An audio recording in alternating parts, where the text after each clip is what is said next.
दोस्तों, ज़िंदगी में आप लोगों को अपनी नाकामयाबियों के बहाने बनाते हुए और हमारे पास में ये रिसोर्सेज नहीं थे ऐसी बातें सुनाते हुए बहुत सारे लोग मिल जाएंगे।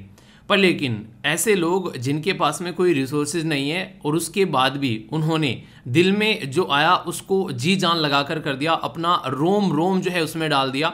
उसके बाद में उन जो इंसानों ने ऐसे कुछ कमाल करके दिखाया कि जिससे कि आप लोग अपने दांतों तले उंगली दबा लोगे। जो ये वीडियो आप लोगों के सामने चल रही है ना, ये आप लोगों को झकझोर कर रख देगी। आप लोगों को बोलो कि एक पेन है, एक पेपर है, उसके ऊपर आप लोगों को एक कलाकारी करनी है, तो आप लोग बोलोगे कि नहीं हो पाएगी। यहाँ पर देखो, टोटल मिलाकर 15 पिक्चरें एक साथ एक हाथ से अलग अलग पेन से बना देना, तो ये Guinness book of world record में इनका नाम दर्ज हो गया है। इनका नाम है नूरजहां। तो यार, ज़िंदगी में जब इंसान कुछ करने की ठान लेना, वो ये नहीं आता फिर सामने कि क्या है आसपास में कि यार ये नहीं मिलेगा, वो नहीं मिलेगा। उसे लगता है कि यार कुछ भी हो जाए, ये अचीव करने हैं। सोचो, आप लोग अपने गोल के पीछे अगर इस कदर लग जाओ तो क्या आप लोग अपना गोल अचीव नहीं करोगे? आप लोग आउटसाइड चीज़ों पर इतना फोकस रखते हो ना कि यार मेरे पास ये नहीं है, वो नहीं है, और वो आप लोगों को बर्बाद करता है। सोचो एक मिनट। हाउस द जोश, हाउस द जोश, हाउस द जोश, हाउस द जोश। तो जोश बिल्कुल हाई रहना चाहिए और हाई तना रहना चाहिए कि पूरा तब तक बरकरार रहना चाहिए जब तक कि आप लोग अपने गोल को अचीव न कर लो। तो इसलिए हमेशा जोश कैसा रहना चाहिए? हाई रहना चाहिए, क्योंकि हाई जोश के साथ में जो काम करोगे ना, उसका रिजल्ट ऐसा आएगा कि जैसा भी आप लोगों ने देखा, लोग जो है दांतों तले उंगली दबाते हुए नजर आएंगे। तो आज का इंपॉर्टेंट न्यूज़ एनालिसिस, जिसको हम लोग बड़े ही प्यार से बैलेंस डाइट बोलते हैं, बड़ा ही शानदार रहने वाला है। ये आप लोगों की सेहत इस कदर बना देगा कि आप लोगों की जो मेरिट के अंदर नाम दिला देगा, अगर रेगुलरली सिस्टमेटिक वे में आप लोग इसको फॉलो करते हुए चलोगे टकटकी लगाकर। क्योंकि इसके अंदर जो चीज़ें कवर की जाती है ना, वो हर एक नहीं कहते बैलेंस डाइट होता क्या है कि एक बार खा लो तो फिर आप लोगों की सेहत बन जाए, ये बिल्कुल ऐसे ही है। इसके अंदर में सारी चीज़ें आप लोगों को देखने को मिलती है। इसके अंदर में एडिटोरियल, उसका analysis, UPSC mains question, quotation UPSC के लिए, प्रीलिम्स के लिए फोकस एनालिसिस, उसके लिए प्रीलिम्स के लिए जो बेसिकली एमसीक्यू होते हैं। इसी के साथ में आप लोगों के map based question, one liner fact, vocabulary, last day का जो क्वेश्चन होता है उसके भी जो आंसर पूछता हूँ वो देता हूँ। उसके बाद में आप लोग एसएलवी कमांडो बनते हैं, सीसेट का क्वेश्चन भी आप लोगों का रहता है। मतलब क्या नहीं है इस पर्टिकुलर वीडियो के अंदर में। अगर आप लोग डेली मुझे लगभग 90 मिनट अपने दे देते हो तो मुझे और कुछ नहीं चाहिए। इतना आप लोग कर दूंगा कि एग्जाम में बैठकर आप लोग कभी भी अनकंफर्टेबल फील नहीं करेंगे। तो जैसे कहते हैं ना कि कमांडोज इस तरीके से तैयार होते हैं कि हर एक सिचुएशन को टैकल कर सकें, तो इस तरीके से आप लोग तैयार हो जाओगे। इवन इंटरव्यू के अंदर क्वेश्चन पूछे आते हैं, वहां पर भी आप लोग उन्हें कहते हैं सटासट तरीके से आंसर देते हुए नजर आओगे। नव्या के द्वारा काफ़ी अच्छे से आंसर दिए गए। कल की वीडियो के नीचे मैंने पिन कर दिया इनके आंसर। जिस किसी ने आंसर नहीं दे पाया ढंग से, वो इनके आंसर आप लोग देख लेना। उसी के साथ में जो वीडियो के एंड में वोकैबुलरी रहती है, उनके ऊपर सेंटेंस फॉर्म जरूर किया करो, क्योंकि आंसर राइटिंग में भी जब अच्छी वोकैबुलरी आप लोग यूज़ कर पाते हो ना, तो तब फायदा आप लोगों को देखने को मिलेगा। तो ये कुछ बातें आप लोग जरूर ध्यान रखिए, ठीक है। ये बताइए कौन टाइम पर उठ गया, जिसने जो भी डिसाइड किया था कि हाँ यार इस टाइम पर उठना है और उसी टाइम पर आप लोग उठ गए? कितने ऐसे एसएलवी फैमिली मेंबर हैं? एक तो ये बात। दूसरा, कल का टारगेट कितना अचीव कर लिया है? और यहाँ पर आने से पहले, इस वीडियो को स्टार्ट करने से पहले, क्या आज का टारगेट आप लोगों ने बना लिया है कि आज का दिन आप लोग कैसे निचोड़ने वाले हो, कि इस तरीके से आज का दिन निचोड़ लेंगे?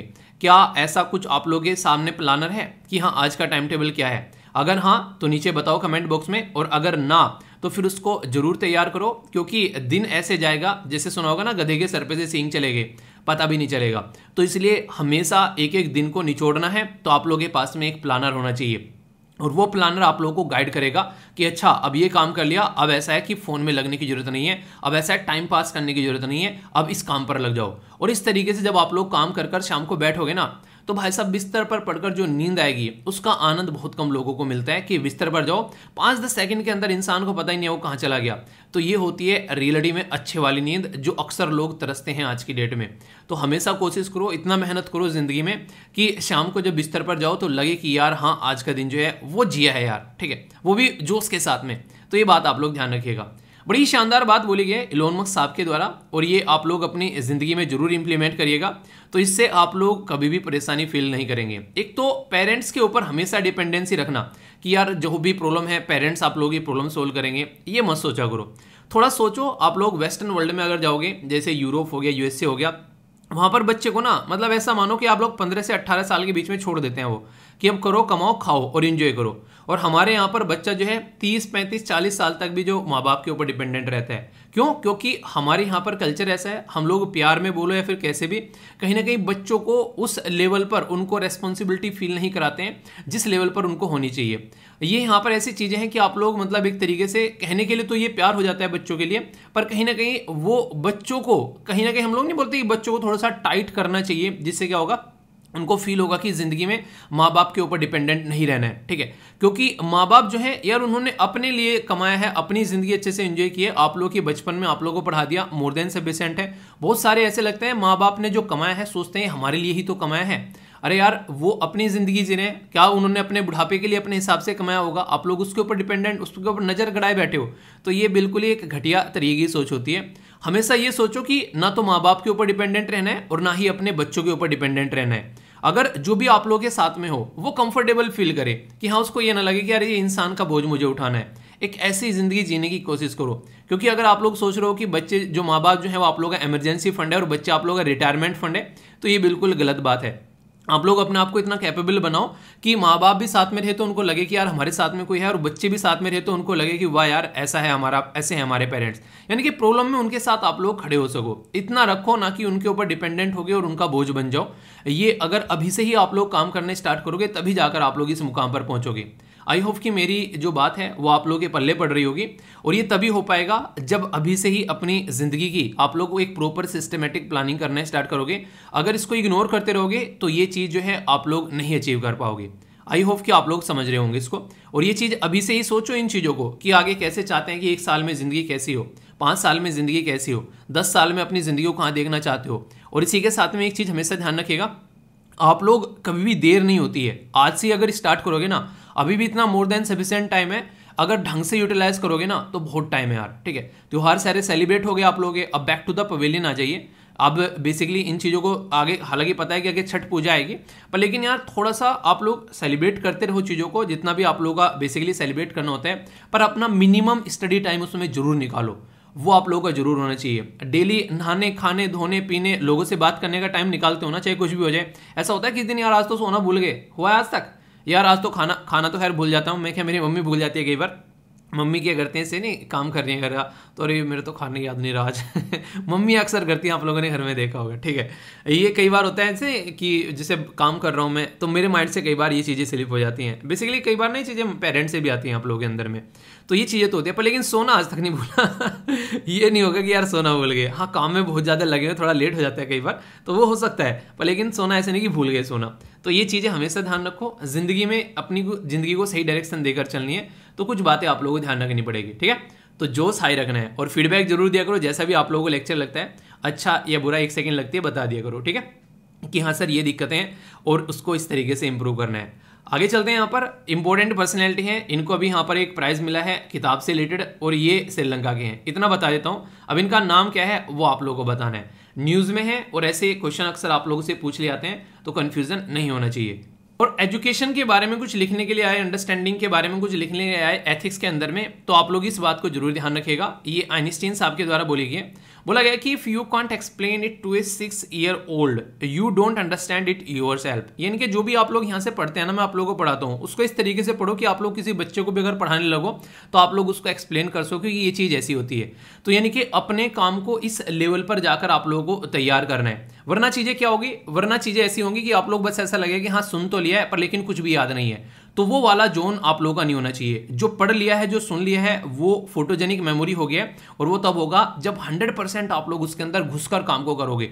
हवा में चीज़ें जितनी होती है ना, वो फिर हवाई हो जाती है एग्जाम में बैठते ही, क्योंकि आप लोगों ने उसके अंदर अपना 100% नहीं दिया है। और 100% देने का मतलब ये होता है कि जब पढ़ने बैठो तो आप लोगों के अंदर माइंड में पिक्चरें तैयार होना स्टार्ट हो जाए। अकबर के बारे में पढ़ रहे हो, अच्छा अकबर का ऐसा हुआ करता था, अशोक का ऐसा साम्राज्य हुआ करता था, अंग्रेज हमारे यहाँ पर थे तो उन्होंने ये काम किया होगा, इस तरीके से हमारे फ्रीडम फाइटर ने उनको भगाया होगा। तो इस तरीके से जब मैं आप लोगों को पढ़ाता हूँ, पिक्चर चलती है आप लोगों के माइंड में कुछ चीज़ों की, जिस तरीके से मैं पढ़ाने जा रहा हूँ, तो अगर पिक्चर आप लोग उनकी फॉर्म कर पा रहे हो तो ही आप लोग चीज़ों को लंबे समय तक याद रख पाओगे, और वो तब होगा जब 100% आप लोग उसके अंदर डूब कर बैठोगे। अगर ऐसा लग रहा है कि यार लेक्चर चल रहा है पता नहीं कब खत्म होगा, आप लोग यहाँ पर हो ही नहीं है। लेक्चर को बंद कर दो, जिस काम में मन लग रहा है उस काम को कर लो। सोने का मन कर रहा है तो सो लो, जबरदस्ती मत करो उस चीज़ को। एक बार सो लो, देखो कितना सो सकते हो, एक बार अपनी लिमिट तो चेक करो चीज़ों की। आप लोगों को पता चलना स्टार्ट हो जाएगा कि आप लोग किसी काम को किस तरीके से कर सकते हो। और ये कोई बड़ी चीज़ नहीं है, एक बार चीज़ों को बेसिक आउट ऑफ बुक्स जाना है आप लोगों को, बस कंफर्ट जोन से बाहर निकालना है, फिर सारी चीज़ें आप लोगों के सामने आईने की तरह क्लियर होती है, आप लोगों को नजर आने लगेगी। तो अपनी जिंदगी में कभी कभी अपना भी आईना देखा करो, जिसमें पता चले कि हम लोग किस तरीके से चीज़ों को देख रहे हैं। तो सारी प्रॉब्लम की जो समस्याएं हैं उनके सॉल्यूशन आप लोगों के सामने लोग नहीं कहते लेयर्स में खुलना स्टार्ट हो जाएंगे, और आप लोगों को पता भी नहीं चलेगा कब आप लोगों ने सारी चीज़ें अचीव कर ली हैं। ठीक है, तो ये बात हमेशा ध्यान रखो, जब भी सुना करो ऐसे सुनो कि छोटा सा बच्चा को भी अगर कोई पढ़ाना पड़ जाए तो उसको सारी चीज़ें एक्सप्लेन कर सको। ओके दोस्तों, ये जो आर्टिकल है बहुत ही इंपॉर्टेंट आर्टिकल आप लोगों को होने वाला है, क्योंकि जब जब बैंकिंग सिस्टम के अंदर में कुछ रिफॉर्म लाने की बात की जाती है तब तब यहाँ पर ये पता चलता है कि ग्राउंड लेवल पर एक बैंकिंग सिस्टम जो है वो ज़्यादा से ज़्यादा लोगों तक अब पहुँचेगा। यानी कि अगर आप लोग बैंकिंग सिस्टम की हिस्ट्री उठाकर देखोगे और मैं आप लोगों से पूछूं कि सबसे पहला बैंक इंडिया के अंदर कौन सा बनाया गया था और कब बनाया गया था, तो आप लोग इस क्वेश्चन का आंसर दो। देखता हूँ किस को पता है, फिर मैं आगे आप लोगों को इसके बारे में बताऊंगा। बैंकिंग सिस्टम वैसे अगर नॉर्मल तरीके से आप लोग देखोगे तो वो वेस्टर्न वर्ल्ड से ओरिजिनेट हुआ है। नॉर्मली क्या होता है, अगर आप लोग आज की डेट में देखेंगे, आप लोगों के पास में पैसा होता है, आप लोग उसको बैंक में ले जाकर रखते हैं, और बैंक क्या करता है, उस पैसे को किसी बड़ी कंपनी किसी इंडस्ट्री को जो है वो उसको देता है, और फिर वहाँ से इंटरेस्ट कमाता है, और फिर इसमें से आप लोगों को भी वो इंटरेस्ट देता है। यानी कि कहने का मतलब ये है कि आप लोगों ने पैसा रखा, आप लोगों को वो 4% का इंटरेस्ट दे रहा है, सामने वाले से वो 8% का इंटरेस्ट ले रहा है, तो बचा कितना, 4% आपको पकड़ा दिया, 4% बच गया बैंक के हाथ में। इस 4% से बैंक जो है वो अपना खर्चा चलाता है, जगह जगह एटीएम लगा रखे हैं, उसके एम्प्लॉय भी हैं, उसकी पूरी मशीनरी चलती है, बिजली का बिल, अलग अलग जगह ब्रांच खोलना, ये सारा सिस्टम जो है बैंक इस तरीके से मैनेज करता है। तो अगर नॉर्मल भाषा में कोई पूछे कि बैंक कौन है, तो आप लोग बोल सकते हैं भाई साहब बिचौलिया है। यानी कि एक तरीके से वो बिचौलिया का काम कर रहा है, खुद का बैंक का कोई अस्तित्व नहीं है अगर देखा जाए, अगर आप लोग उसमें पैसे न रखो तो इस तरीके से आप लोग समझ सकते हैं। पर बैंकिंग सिस्टम आज की डेट में इतना ज़्यादा बढ़ता हुआ जा रहा है कि उसको अलग अलग डायमेंशन में हम लोग बढ़ाते जा रहे हैं, ताकि ज़्यादा से ज़्यादा लोग जो हैं वो यहाँ पर बैंकिंग सिस्टम के साथ में कनेक्ट हो सकें। एक टाइम ऐसा था, सोचो आप लोग, यहाँ पर एक पर्सन है, गाँव से चला और वो किसी शहर में जा रहा है, तो उस टाइम पर आने जाने के साधन नहीं हुआ करते थे, तो इंसान अक्सर साइकिल पे या फिर पैदल चला करता था। तो इससे कंडीशन क्या थी, कई बार कई सारी लूट खचोट हो जाया करती थी, तो लोग पैसों को बड़े ही अलग तरीके से छिपा कर रखा करते थे। कोई कहीं पर नहीं, आप लोगों ने देखा होगा एक तरीके से कि आज की डेट में भी कई सारे लोग जो हैं खासकर कोशिश करते हैं कि पैसों को दबा कर रखा जाए घर में, तिजोरी के अंदर में। तो इसी तरीके से अगर पैसे को अगर अपने को इस तरीके से रखना है, जो मेहनत की कमाई है, सेफ तरीके से, अब बैंकिंग सिस्टम यहाँ पर आ गया है, आप लोगों को पैसा भी ले जाने की कहीं जरूरत नहीं है, ऑनलाइन कहीं पर भी जरा सी देर में आप लोग ट्रांसफर कर देते हैं। तो ये जो ट्रांजिशन बैंकिंग सिस्टम में आप लोगों को देखने को मिल रहा है, ये लोगों की रिक्वायरमेंट को ध्यान में रखते रखते यहाँ पर बढ़ाया जा रहा है। तो ये तो पैटर्न आप लोगों को देखने को मिलेगा। हमारे देश का सबसे पहले जो बैंक आया था उसका नाम था बैंक ऑफ हिंदुस्तान। ये जो बैंक आया था ये 1770 में आप लोगों को देखने को मिला था, जो हमारे देश में सबसे पहले बैंक बनाया गया था। और एक तरीके से फाइनेंशियल इंस्टीट्यूशन आप लोग बोल सकते हैं, जो कि जनता को कनेक्ट करता है, उनको क्रेडिट की फैसिलिटी मिलती है। आप लोग अगर कुछ लोन लेना चाहते हैं, आपको बाइक लेनी है, फिर कोई और काम करना है, तो आप लोग इस तरीके से देखेंगे। सबसे पहला बैंक तो ये हो गया बैंक ऑफ हिंदुस्तान। इसके बाद में आप लोगों को देखने को मिलेगा बैंक ऑफ कोलकाता 1806 में आया, बैंक ऑफ बॉम्बे 1840 में आया, और बैंक ऑफ मद्रास ये 1843 में आया। यानी कि एक पर्टिकुलर पैटर्न में हमारी कंट्री में कुछ इस तरीके से बैंक आना स्टार्ट हो गए। हुआ क्या, बेसिकली बैंकिंग सिस्टम अगर आप लोग देखोगे तो यहाँ पर आप लोगों को ये चीज़ें नजर आएगी कि ये अमीरों के लिए हुआ करता था, जो साहूकार नहीं, बिजनेसमैन, उनको फैसिलिटी प्रोवाइड कराने के लिए हुआ करता था। कॉमन जनता के लिए बैंकिंग सिस्टम नॉर्मली देखने को नहीं मिलता था, ऐसे आप लोग समझ सकते हैं। तो इसीलिए फिलहाल के टाइम पर जब देश आज़ाद हो चुका है और हम लोग आज़ादी की 75वीं सालगिरह भी अपनी सेलिब्रेट कर चुके हैं, तो उस टाइम पर अब जो बैंकिंग सिस्टम है वो जनता तक पहुंचता हुआ आप लोग काफ़ी लार्ज स्केल पर नजर आ रहा है, और इसी को हम लोग बोलते हैं फाइनेंशियल इंक्लूजन। यानी कि जब एक गरीब तबका सोसाइटी का, कोई रिक्शा चलाने वाला है, कोई गोलगप्पे बेचने वाला है, हालांकि गोलगप्पे बेचने वाला जो है वो आज की डेट में कोई गरीब आदमी नहीं होगा, ठीक है, क्योंकि गोलगप्पे बेचने वाला एक इंसान जो है वो दिन के आप लोग बोल सकते हैं 5 से 6 हज़ार रुपये कमा लेते हैं आराम से, ठीक है। तो महीने का लगा लो तो एक इंजीनियर से भी ज़्यादा पैसा कमा रहे हो, ठीक है। तो एक अलग चीज़ है, पर लेकिन फिर भी अगर बात करो तो बैंकिंग सिस्टम की रिक्वायरमेंट जो आज तक उन तक पहुंच रही है तो वो उसको फुलफिल कर पा रहे हैं और आराम से उसके साथ में कनेक्ट हो पा रहे हैं। तो ये एक तरीके से लोग अपने आप को सिक्योर फील कर रहे हैं। पर लेकिन ये सिक्योर वो कब तक फील करेंगे, जब तक उन लोगों को बैंक के ऊपर ट्रस्ट है। सोचो, अगर आप लोगों को लग रहा है कि बैंक के अंदर पैसा रखा और बैंक डूब गया तो अपना पैसा कहाँ जाएगा। तो इसलिए सिक्योरिटी भी प्रोवाइड कराते हैं। इसलिए गवर्नमेंट जो है वो कई सारे बैंक की रेस्पॉन्सिबिलिटी लेती है और यहाँ पर उनको टाइम टू टाइम जो है गाइड भी करती रहती है कि यार तुमको ऐसे कर लेना चाहिए, वैसे कर लेना चाहिए। तो इससे बैंकिंग सिस्टम जो है वो अच्छे से परफॉर्म करता हुआ आप लोगों को नजर आता है। अभी जो मैं आप लोगों से जिस बैंक के बारे में बात करूंगा वो करूंगा आरआरबी के बारे में। तो ये इंडियन इकोनॉमी जीएस पेपर 3 के साथ में भी आप लोग इसको कनेक्ट करके देख सकते हैं, जिसको बोलते हैं आप लोग रीजनल रूरल बैंक, यानी कि गांव में लोगों को कनेक्ट करने के लिए ये पर्टिकुलर बैंक बनाया गया था एग्रीकल्चर यानी कि खेती बाड़ी पर फोकस करने के लिए। एक तरीके से ना किसानों को लोन प्रोवाइड करा देना, अगर उनको अपना बीज खरीदना है, कुछ इस तरीके से काम करना है, तो उसके लिए यहाँ पर ये जो बैंक बनाया गया लगभग 43 इसके रीजनल रूरल बैंक आप लोगों को देखने को मिलेंगे। और इसका जो नेटवर्क है, इसकी ब्रांचेज अलग अलग, वो लगभग आप लोगों को यहाँ पर 15,000 के करीब अलग अलग 15,000 के करीब आप लोगों को यहाँ पर देखने को मिलेगी। अब तक ये यहाँ पर प्रॉपर जो काम प्रोवाइड करा रहा था, ये गांव में जो कंज्यूमर है उसके लिए फोकस कर रहा था, क्योंकि नाम में भी आप लोगों को गांव यानी कि रूरल लगा हुआ मिलेगा। पर लेकिन अभी हमारे देश में एक प्रपोजल लेकर आया गया है गवर्नमेंट के द्वारा, और उस प्रपोजल में ये बोला गया है कि यार एग्रीकल्चर से हटकर भी थोड़ा काम करो। मतलब जैसे एजुकेशन के लिए लोन देना है, हाउसिंग के लिए लोन देना है, या फिर कोई छोटा छोटा बिजनेस कोई करना चाहते हैं जिसको आप लोग लघु उद्योग बोलते हो, जैसे मीडियम स्केल एंड मीडियम जो स्मॉल एंटरप्राइज, तो उसमें भी काम कर सकते हैं। तो ये अब यहाँ पर इनको एक अलग रेस्पॉन्सिबिलिटी दी जा रही है। आप लोग ऐसे समझ सकते हैं कि मान लीजिए घर वालों ने आप लोगों को बोला कि मॉर्निंग में डेली आप लोगों को रनिंग करने जाना है। आप लोग बोल रहे हो कि रनिंग क्यों करने जाना है, क्योंकि आप लोगों की हेल्थ ठीक रहेगी और घर वालों का खर्चा बचेगा। इससे अगर बीमार होगा तो घर वालों का फालतू में खर्चा लगेगा। आप लोगों ने रनिंग करना स्टार्ट कर दिया। अब मान लीजिए आप लोग सिटी में रहते हैं और घर वाले बोलने लगे यार रनिंग करने तो जा रहे हो, ऐसा करना दूध भी ले आया करो अब जाके, ठीक है, साइड में तो पड़ता है। तो दूसरा भी काम आप लोगों ने स्टार्ट कर दिया। तो कहने का मतलब ये कि अलग से एक रेस्पॉन्सिबिलिटी आप लोगों को दे दी कि ये तो काम चल ही रहा है, ये भी काम करना स्टार्ट कर दो। ऐसे आप लोग यहाँ पर इसको बोल सकते हैं। तो जो रीजनल रूरल बैंक है ये बेसिकली गांव वाले एरिया में फोकस करते हैं, और अलग अलग नाम से आप लोगों ने इन बैंक के नाम भी सुने होंगे। जैसे अगर बात करें अरुणाचल प्रदेश रूरल बैंक हो गया, महाराष्ट्र ग्रामीण बैंक हो गया, पंजाब ग्रामीण बैंक हो गया, ऐसे ऐसे बैंक के नाम नजर आएंगे। उड़ीसा जैसे यहाँ पर ग्रामीण बैंक हो गया, ठीक है। तो ये गांव के बैंक आप लोगों को नजर आएंगे। तो ये जो बैंक है, इन बैंकों को ये फैसिलिटी यहाँ पर प्रोवाइड कराने की बात की जा रही है, ताकि ज़्यादा से ज़्यादा लोग जो हैं इन बैंकिंग सिस्टम के साथ में कनेक्ट हो सके। तो इसका मतलब ये होगा कि और ज़्यादा लोग जो हैं अब यहाँ पर बैंकिंग सिस्टम से जो है वो फ़ायदा उठा पाएंगे। तो इसी में यहाँ पर अभी सेंटर जो है वो एक रिफॉर्म लेकर आया है, जिसको आप लोग ईज रिफॉर्म बोलते हैं। ये याद रखिएगा, स्टार लगा लेना इसके ऊपर, क्योंकि ऐसे ऐसे क्वेश्चन आप लोगों से पूछ जाते हैं। ईज क्या है आप लोगों को सीधे सीधा पूछ लेगा। तो इसकी फुल फॉर्म है इनहेंस्ड एक्सेस सर्विस एक्सीलेंस। तो इसका 4 वर्जन आप लोगों को देखने को मिल रहा है, पर लेकिन अभी आप लोगों को 5th वर्जन के बारे में भी मैं पढ़ाऊंगा। ये जो ईज सिस्टम यहाँ पर लाया गया था, ये बेसिकली सेंटर के द्वारा यहाँ पर लेकर आया गया ताकि रिफॉर्म लेकर आए जा सके, ठीक है। तो एक तरीके से यहाँ पर टेक्नोलॉजी से इनेबल करके, सिंप्लीफाई, कोलैबोरेट करके अच्छे से रिफॉर्म लाए जा सके सिस्टम के अंदर में। तो यहाँ पर सेंटर के द्वारा ईज रिफॉर्म रूरल बैंकिंग के अंदर में, कि उनको बस ऐसा नहीं कि क्रॉप यानी कि एग्रीकल्चर के लिए ही उनको बस लोन देना है, अब उनको दूसरे भी लोन देने हैं। जैसा मैंने बताया, किसके लिए, एजुकेशन के लिए, हाउसिंग के लिए, उनके लिए भी गांव वाले एरिया में वो लोन दे सकते हैं।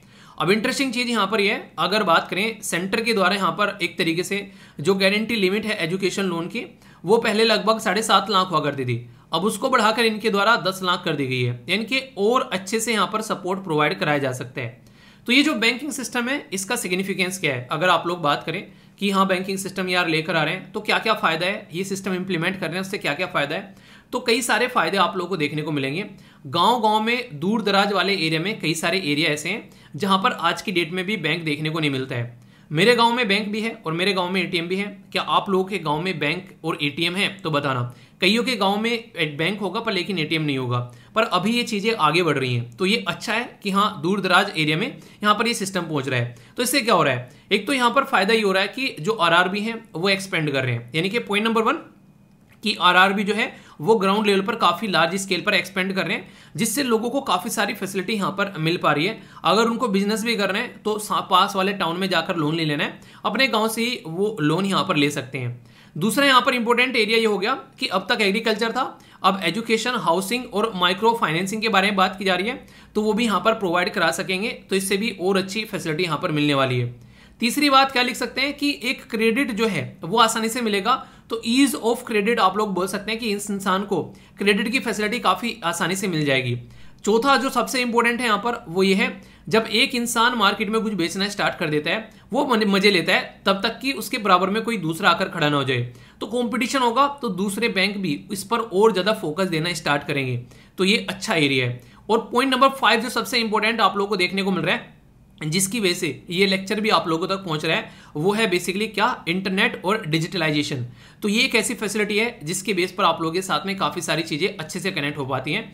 यानी कि आज की डेट में सबसे बड़ी बात यह है कि आप लोगों को बैंक के अंदर जाने की जरूरत ही नहीं है। मुझे याद नहीं है लास्ट टाइम मैं अपने बैंक में कब गया था। नॉर्मली सारी फैसिलिटी ऑनलाइन अवेलेबल है आज की डेट में, अलग अलग ऐप हैं आप लोगों के पास में, एटीएम की फैसिलिटी है, इंटरनेट की फैसिलिटी है, सारी चीज़ें आप लोगों के मोबाइल में, आप लोगों के इंटरनेट का यूज़ करके लैपटॉप में आप लोग सारी चीज़ें ईजिली सारा काम निपटा सकते हैं अपना। तो ये इंटरनेट की फैसिलिटी हो पा रही है, जिसकी वजह से खासकर वो लोग जो कि बिजी हैं, टाइम नहीं निकाल पाते हैं, वो भी आसानी से और ज़्यादा उनके लिए यहाँ पर आसान चीज़ों को बनाने की कोशिश की जा रही है। ठीक है, तो इनहेंस्ड एक्सेस और सर्विस एक्सीलेंस ये एक ऐसा सिस्टम है जो कि 2019 में स्टार्ट किया गया था, जिससे कि हमारे देश के अंदर में बेसिकली जो एक तरीके से यहाँ पर एक पब्लिक सेक्टर जो बैंक है, जिसको आप लोग पीएसयू बोलते हैं, उसके अंदर में सुधारी लाई जा सके। तो इसलिए यहाँ पर एक तो आप लोगों को ये बता दिया कि आरआरबी में क्या क्या चेंज किया जा रहा है, दूसरा यहाँ पर क्या क्या सिग्निफिकेंस है, और तीसरा जो ये ईज है यहाँ पर, जिसके बारे में मैंने भी आप लोगों से डिस्कस किया। 2019 में इसको स्टार्ट किया गया था और इसका बेसिक पर्पज ये था कि पब्लिक सेक्टर बैंक में रिफॉर्म लेकर आए जा सके। जितने ज़्यादा पब्लिक सेक्टर बैंक में रिफॉर्म आएंगे उतना ही आसान रहेगा लोगों को इसके साथ में कनेक्ट करना। यानी कि मैंने बोला आप लोगों को यहाँ पर ये 2019 में लॉन्च किया गया था। वैसे तो आप लोग बोल सकते हैं 19 में तो वैसे लॉन्च किया गया, वैसे अनाउंस कर दिया गया था इसको आई थिंक बजट के अंदर में 2018 में। ठीक है, तो यहाँ पर जो गवर्नमेंट है यानी कि सेंट्रल गवर्नमेंट और इसी के साथ में जो पब्लिक सेक्टर बैंक है वो मिलकर काम करते हुए आप लोगों को यहाँ पर नजर आएंगे।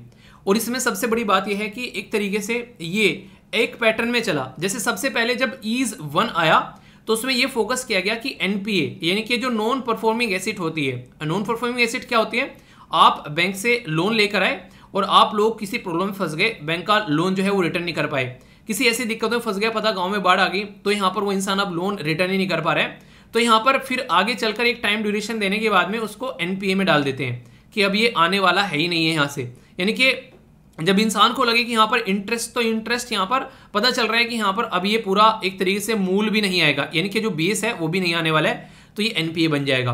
तो सबसे पहले तो जो बैंक जूझ रहे थे एनपीए वाली प्रॉब्लम से, तो ईज 1 के अंदर में जो एनपीए वाली प्रॉब्लम को टैकल किया इन्होंने। फिर आया ईज 2 थोड़े टाइम बाद में। ईज 2 में इन्होंने बैंकिंग सिस्टम को कंज्यूमर फ्रेंडली बनाने की कोशिश की और ज्यादा है। उसके लिए उद्यमी मित्रा जैसी चीजें लॉन्च की गई, फाइनेंशियल इंक्लूजन, डिजिटलाइजेशन के ऊपर फोकस किया गया ताकि और ज्यादा से ज्यादा लोगों को इसके साथ में कनेक्ट कर सके। ये फिर जब ईज 3 आया यहाँ पर तो उसमें थोड़ा सा और चीजों को अच्छा किया, यानी कि कस्टमर का एक्सपीरियंस और अच्छा हो यहाँ पर। तो यहाँ पर एक डायल करते हैं यहाँ पर 59 मिनट के अंदर लोन मिल जाएगा, ऐसी ऐसी चीजें यहाँ पर आने लगी। ई कॉमर्स कंपनी यहाँ पर आने लगी और एग्रीकल्चर में भी टेक्नोलॉजी का इस्तेमाल यहाँ पर करते हुए ये नजर आने लगे। फिर आया यहाँ पर 4 नंबर का ये, तो 4 नंबर के अंदर ज्यादा से ज्यादा सिंप्लीफाइड और कोलैबोरेटिव बैंकिंग होने लगी। एक बैंकिंग से दूसरी बैंकिंग में आप लोग चीजें करना चाहते हैं आसानी से कर सकते हैं। आज की डेट में सेंट्रलाइज बैंकिंग सिस्टम है, एक बैंक में एक ही अकाउंट आप लोग को हो सकता है। पहले एक बैंक में कई अकाउंट इंसान खुला लेता था, पर आज की डेट में ऐसा नहीं है। इससे फायदा क्या है? इससे फायदा है कि आप लोग अगर देश के किसी भी कोने में बैठे हैं, वो सारी फैसिलिटी देश के दूसरे कोने में आप लोग बैंकिंग सिस्टम के थ्रू ले सकते हैं। ऐसा नहीं बोलेंगे कि अपनी ब्रांच में जाओ और वहीं पर ही काम करो, यहाँ पर तुम्हारा काम नहीं होगा। वो सारा सिस्टम यहाँ पर रिफॉर्म के तहत यहाँ पर चीजें जो हैं वो आसान हो गई काफी लार्ज स्केल पर। तो इस तरीके से आप लोग समझ सकते हैं। अब यहाँ पर जो ये 5 आ गया है, ईज 5, इसमें क्या कर रहा है कि ज्यादा से ज्यादा चीजों के अंदर इन्वेस्ट किया जा रहा है और न्यू एज टेक्नोलॉजी लाई जा रही है। जो रिफॉर्म आ रहे हैं उनको और अच्छे से, खासकर इन्वायरमेंट के ऊपर भी अब फोकस देना इन्होंने स्टार्ट कर दिया। तो ये 5वें नंबर का आप लोग यहाँ पर देखने को मिलेगा यानी कि डिजिटल के साथ साथ इन्वायरमेंट पर फोकस देना स्टार्ट कर दिया और एक तरीके से यहाँ पर जो क्रिएट किया जा रहा है यहाँ पर बैंक स्पेसिफिक 3 ईयर स्ट्रेटजी बनाई जा रही है कि बैंकिंग सिस्टम में क्या क्या प्रॉब्लम है, उस प्रॉब्लम को कैसे सॉल्यूशन बेसिकली निकाल के लेकर आना है। तो इसके चलते ईज नेक्स्ट भी यहाँ पर ये लेकर आ रहे हैं, जिसमें और ज्यादा यहाँ पर कस्टमर सेंट्रिक इनिशिएटिव इनके द्वारा लिए जा रहे हैं। इन्हें कहने का मतलब यहाँ पर ये कि इनका पूरा टारगेट ये है कि कस्टमर को ध्यान में रखें और उसके ऊपर यहाँ पर पूरा काम करते हुए ये नजर आए। ठीक है, तो अब आप लोग याद रखिएगा यहाँ पर तो एक तरीके से क्रेडिट फैसिलिटी मिल रही है, इनहेंस किया जा रहा है चीजों को। तो सारी की सारी चीजें आप लोगों को नॉर्मली क्या है यहाँ पर ईज के अंदर में, तो ये सारी पॉइंट आप लोगों को देखने को मिल जाते हैं इस वाले स्लाइड के अंदर में। ठीक है, कि हाँ ये चीजें जो है इसके अंदर में इनके द्वारा एनहेंस की जा रही है। तो एक तरीके से ऐसे समझ सकते, तो enhance axis and service excellence, तो यहाँ पर ई गायब हो गया, ई लगा लेना। ठीक है, बाकी जब पीडीएफ डाउनलोड करोगे तो मिल ही जाएगा। तो ये एक तरीके से ऐसा सिस्टम है जिसमें यहाँ पर एक तरीके से रिफॉर्म लाने की कोशिश की जा रही है। और सबसे बड़ी बात कि यहाँ पर इंडियन बैंक एसोसिएशन के साथ में यहाँ पर बोस्टन जो यहाँ पर कंसल्टिंग ग्रुप जो है वो भी मिलकर काम कर रहे हैं। और यहाँ पर जो ये एक तरीके से कमीशन किया गया फाइनेंस जो मिनिस्ट्री के द्वारा ये काम किया जा रहा है, ताकि यहाँ पर पब्लिक सेक्टर बैंक को स्ट्रेंथन किया जा सके और ज्यादा से ज्यादा लोगों तक यहाँ पर बैंकिंग सिस्टम को एक रेस्पॉन्सिबल और फाइनेंशियल इंक्लूजन यानी कि सबको उसके अंदर डाला जा सके। तो है नहीं एक अच्छा काम यहाँ पर। तो ये एक ही आर्टिकल के अंदर में इतनी सारी चीजें आप लोगों को इस तरीके से बता दी गई है कि बैंकिंग सिस्टम की बहुत सारी चीजें जो आप लोगों को नहीं पता है और बैंकिंग सिस्टम में कुछ लिखने के लिए आए तो अब आप लोग वो भी लिख पाओगे। काफी इंटरेस्टिंग और प्यारा सा क्वेश्चन आप लोगों के सामने बात करना है कि एनालाइज करना है कि इशू जो इफेक्ट कर रहे हैं बैंकिंग सिस्टम में इंडिया के अंदर में, और ट्रेस करना है क्या क्या अटेम्प्ट किए गए बैंकिंग सिस्टम को रिफॉर्म करने के लिए टाइम टू टाइम। तो ये एक ऐसा क्वेश्चन है जो कि एक एवरग्रीन क्वेश्चन है। जब भी आप लोग चाहे बैंकिंग सिस्टम में रिफॉर्म के बारे में तो एक क्वेश्चन इस तरीके तैयार कर लो ताकि कभी भी क्वेश्चन पूछे तो आप लोग आसानी से उस क्वेश्चन का आंसर दे सको। ओके, कुछ यहाँ पर रीजनल रूरल बैंक के बारे में अगर आप लोगों को तैयार करना है तो ये पर्टिकुलर स्लाइड उसी के बारे में है। जैसे कि यहाँ पर एक कमेटी का नाम याद रखिएगा, किसके द्वारा बोला गया कि गांव के ऊपर फोकस देने के लिए भी बैंक होने चाहिए। तो याद रखिएगा 1975 में हमारी कंट्री में यहाँ पर नरसिम्हन कमेटी लाई गई, उसने बैंकिंग सिस्टम में रिफॉर्म के बारे में बात की। तो बोला कि गांव के लिए स्पेसिफिक बैंक होने चाहिए जो कि गांव में एग्रीकल्चर लेबर या फिर जो भी वहां पर काम करने वाले लोग हैं उनको सपोर्ट प्रोवाइड करा सके।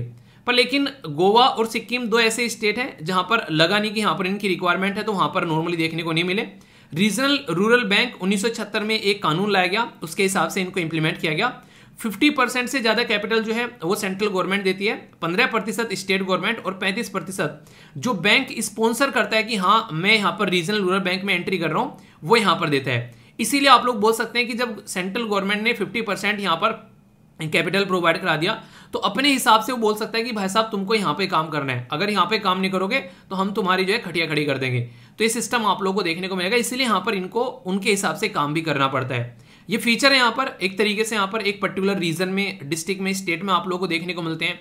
लोन वगैरह एग्रीकल्चर के लिए प्रोवाइड कराते हैं। तो ये वो सारी चीजें हैं ताकि मनी लेंडर वगैरह, पहले क्या होता था पुरानी मूवीज आप लोगों ने देखी होगी, बड़े बड़े साहूकार हुआ करते थे, वो किसी को लोन दे दिया करते थे और वो फिर कंपाउंड इंटरेस्ट लिया करते थे। यानी कि अगर एक इंसान ने लोन ले लिया, ए ने, उसका बच्चा हो गया बी उसका बच्चा लोन चुका रहा है यहाँ पर, उसके बाप ने लोन लिया था, तो यहाँ पर पुश्तैने लोन चुकाए जाते थे। ऐसी मूवीज आप लोगों ने देखी होगी।